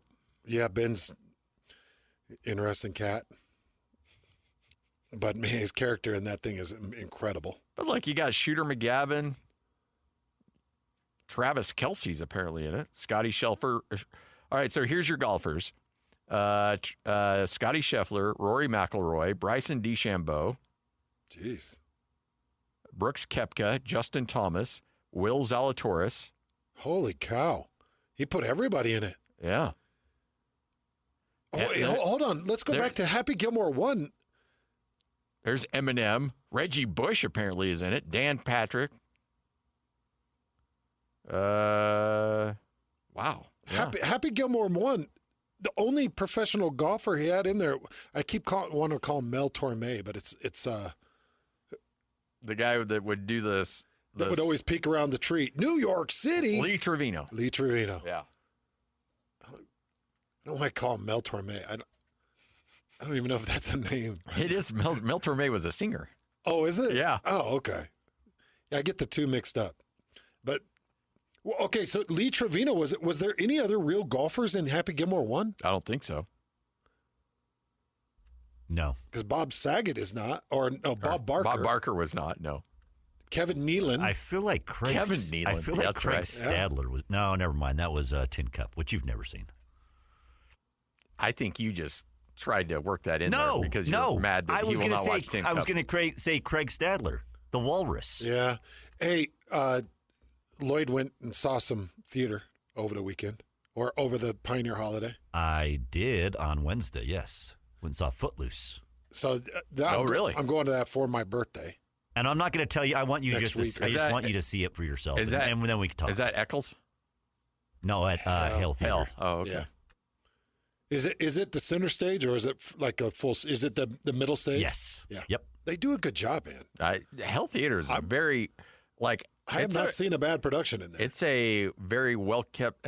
I shouldn't say well kept secret, but like people don't go there as much as they should. No. Like that place should be selling out like crazy. And I it's not that I want to advertise for them because I don't think they have anything to do with guys like you and I. Which is crazy because I think we would bring a new audience to them. If you're at the Hell Theater, you should text keyword hands to 57500. I mean, honestly, Scotty and I grew up in theater. Yes. My brother came for Pioneer Day, and we went through all the different operas that I've been to. And it's like 20 different operas. I've seen everything from Madame Butterfly to La Boheme to... Mighty Mouse. It's Deflate a Mouse. Oh, that's right. Pirates of Penzance. Like, you throw in the usuals Did you with... say Modest Mouse? No. Good band. Deflata. I've seen, I think, 5 Mozart productions, including the Magic Flute. Did really like late teen, early 20 hands? Did you really like? I loved it. You loved it, huh? Genuinely loved it. Yeah. Because look, I love theater, and I love orchestra. I love concerts. I couldn't get into Opera. opera. I genuinely loved it. I couldn't get there. Now I grew up with Tchaikovsky and Chopin and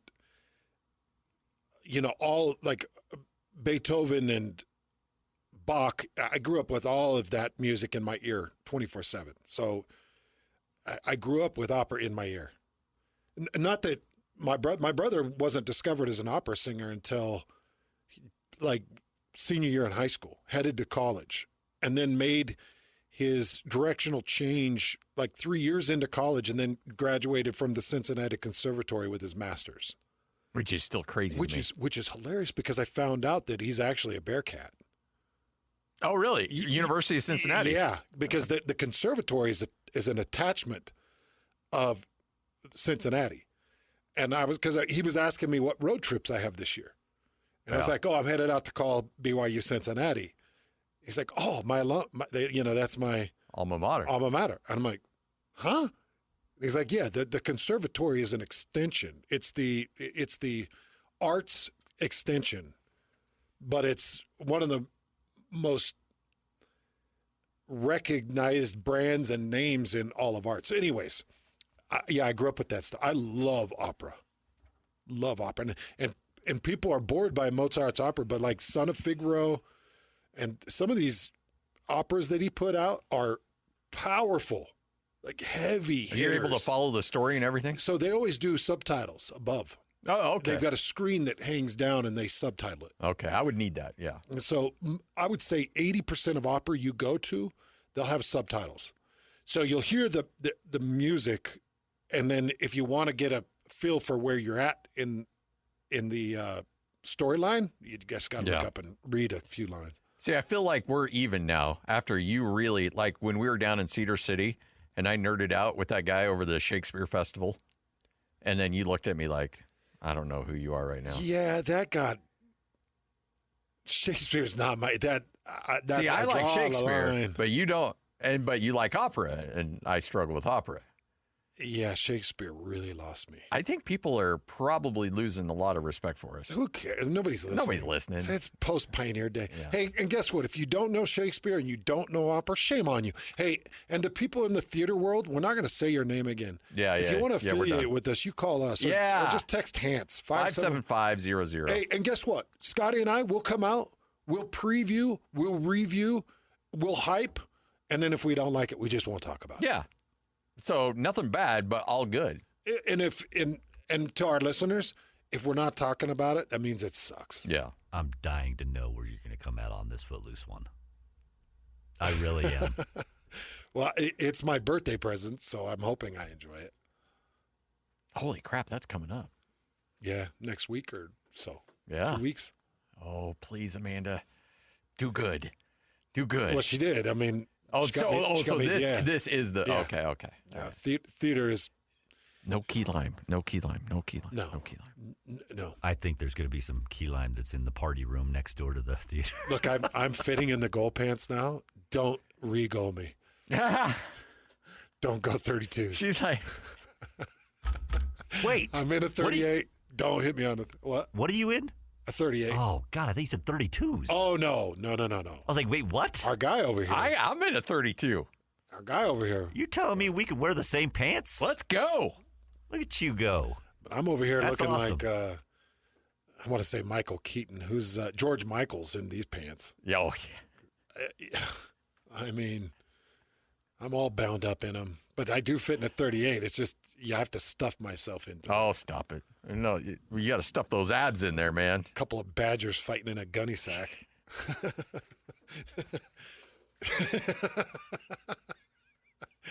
So dumb. Oh, man. All right, take a break. We'll spin the wheel. Sports Roulette coming up next.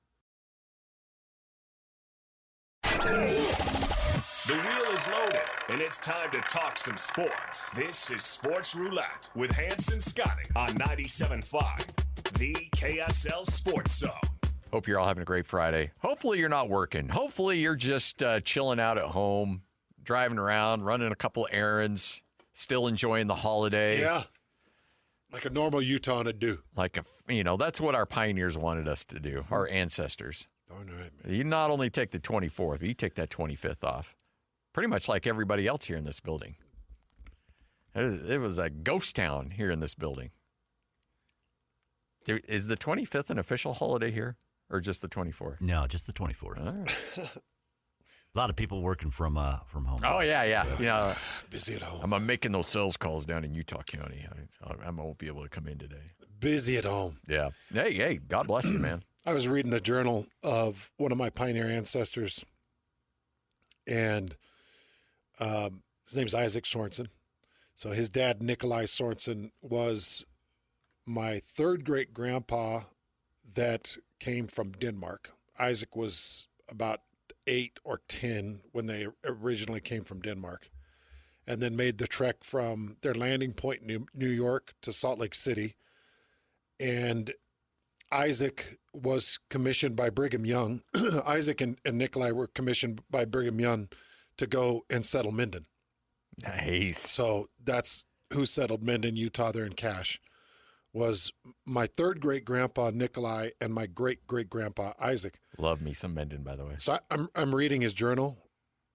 Read about 10 pages of journaling that went through about an 8-year period.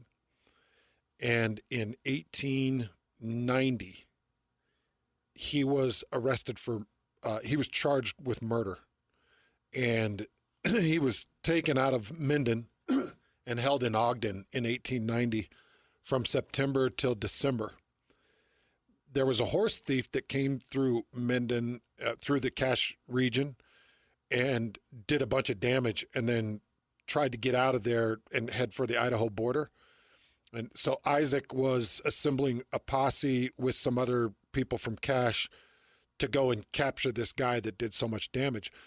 Well, the posse catches up with the guy, and they catch him, and they leave him with one of the marshals, and Isaac and his posse went one way, and the marshal went the other way, and the horse thief ended up getting shot in the head and killed.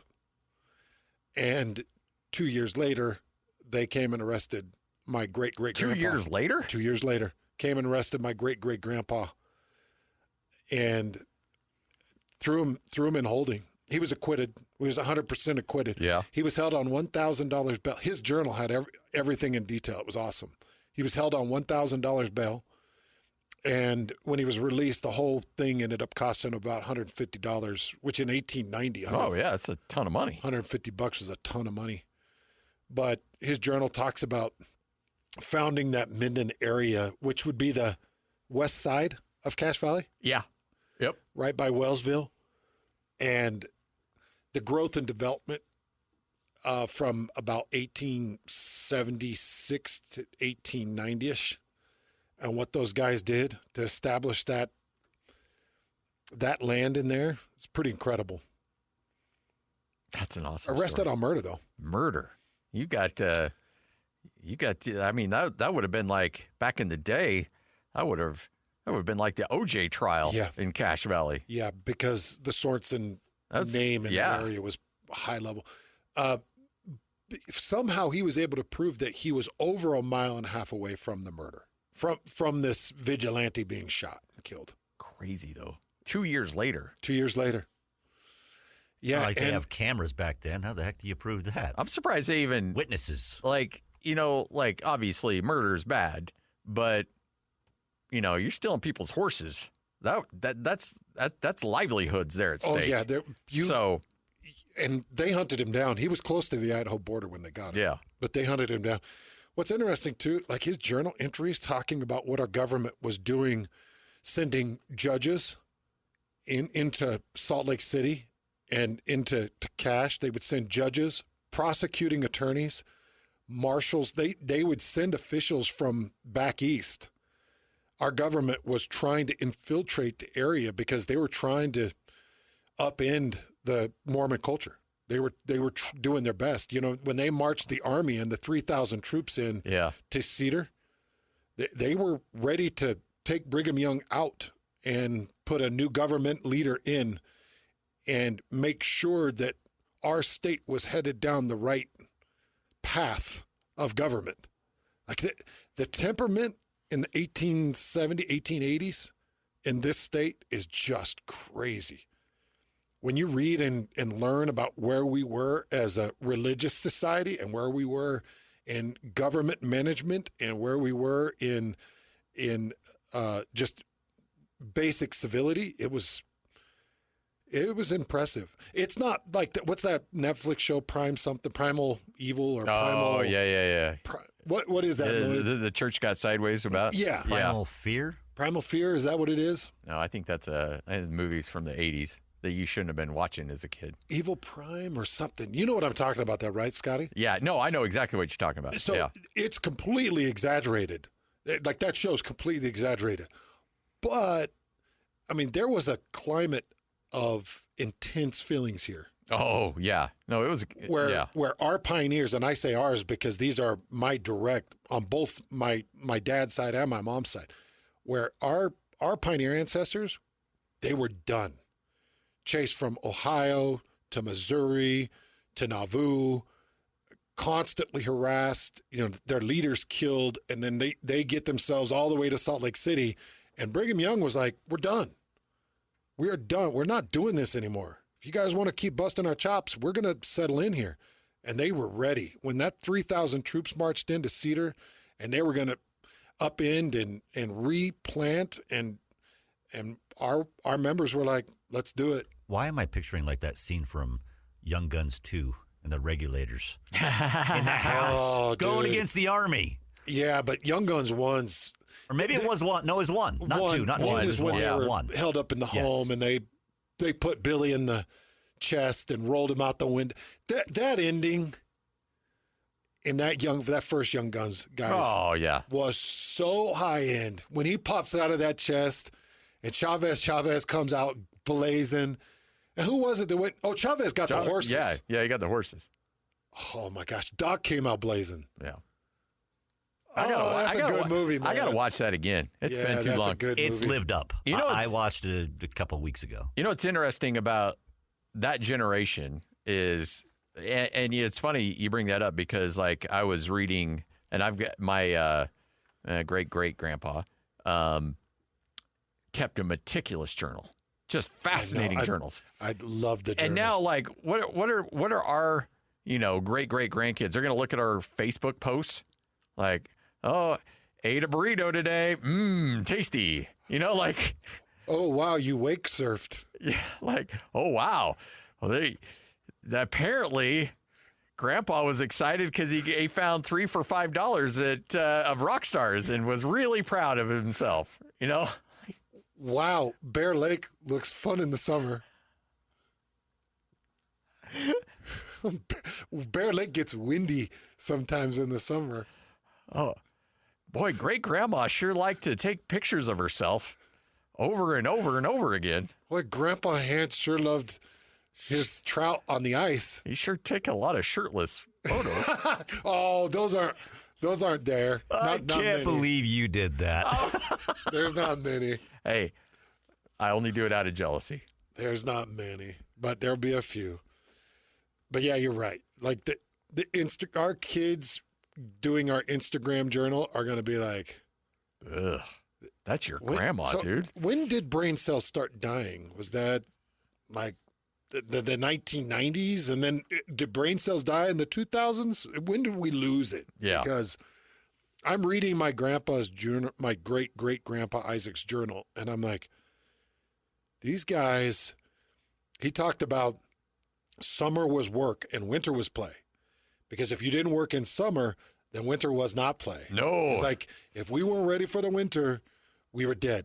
And he talked about the winter of 1876 or 77 was the harshest winter that they knew. And he was like, some of our livestock made it through, but not much.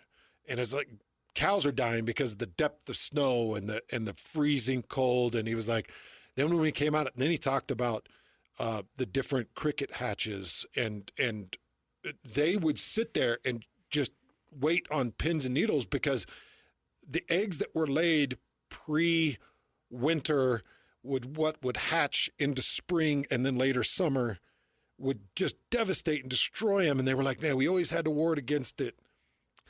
And here we are like, hey, we're on a wakeboard. We got this $120,000 boat sits real deep in the water, which is great. Like it's great. But what are the next generation going to be like? So what exactly did you do? Well, you talked about What did you say you did? Yeah, what is this you do around here? Like, you talk about your Saturday mornings growing up in Weiser before you moved out to the country. That sounds like Tuesday at my house. Like, it's like, you're trying to find ways to keep your kids busy and to teach them some level of work ethic. Yeah, it's hard. It is. It's hard. Yeah. It's hard. But that's why sports has become such a societal standard for us, because it's like, oh, okay, well, yeah, you don't have to like reassure our livelihood through the middle of winter so that we won't die. Yeah. But you're going to work, you're going to do laps and gassers so that when the fall comes, you're a good football player. I mean, whatever. You gotta sink your teeth into something. We do. And there's so many incredible things about that journal, but what was really interesting was they started to recognize lethargic nature started to creep into Utah in the 1890s, because people like the Sorensens or the Gerards, they would start raising more harvest and more crop because that was a way to make money. Yeah. Well, all of a sudden, people got really lax because they would have money and they would just buy what others were making, and that created laziness. But they would make their money through investments But in the 1880s, Scotty, our state got rich because of the railroad. Yeah. Yep. And that wealth that the railroad brought into our state changed a lot of the fabric of our state. I just love our ancestral history. Yeah. It's the coolest thing, man. I'm so proud of our state, who settled it, the religion that settled it. Like, we're just we're blessed to have what we have. All right, we'll wrap this bad boy up next. Hans and Scotty, 97.5, the KSL Sports Zone.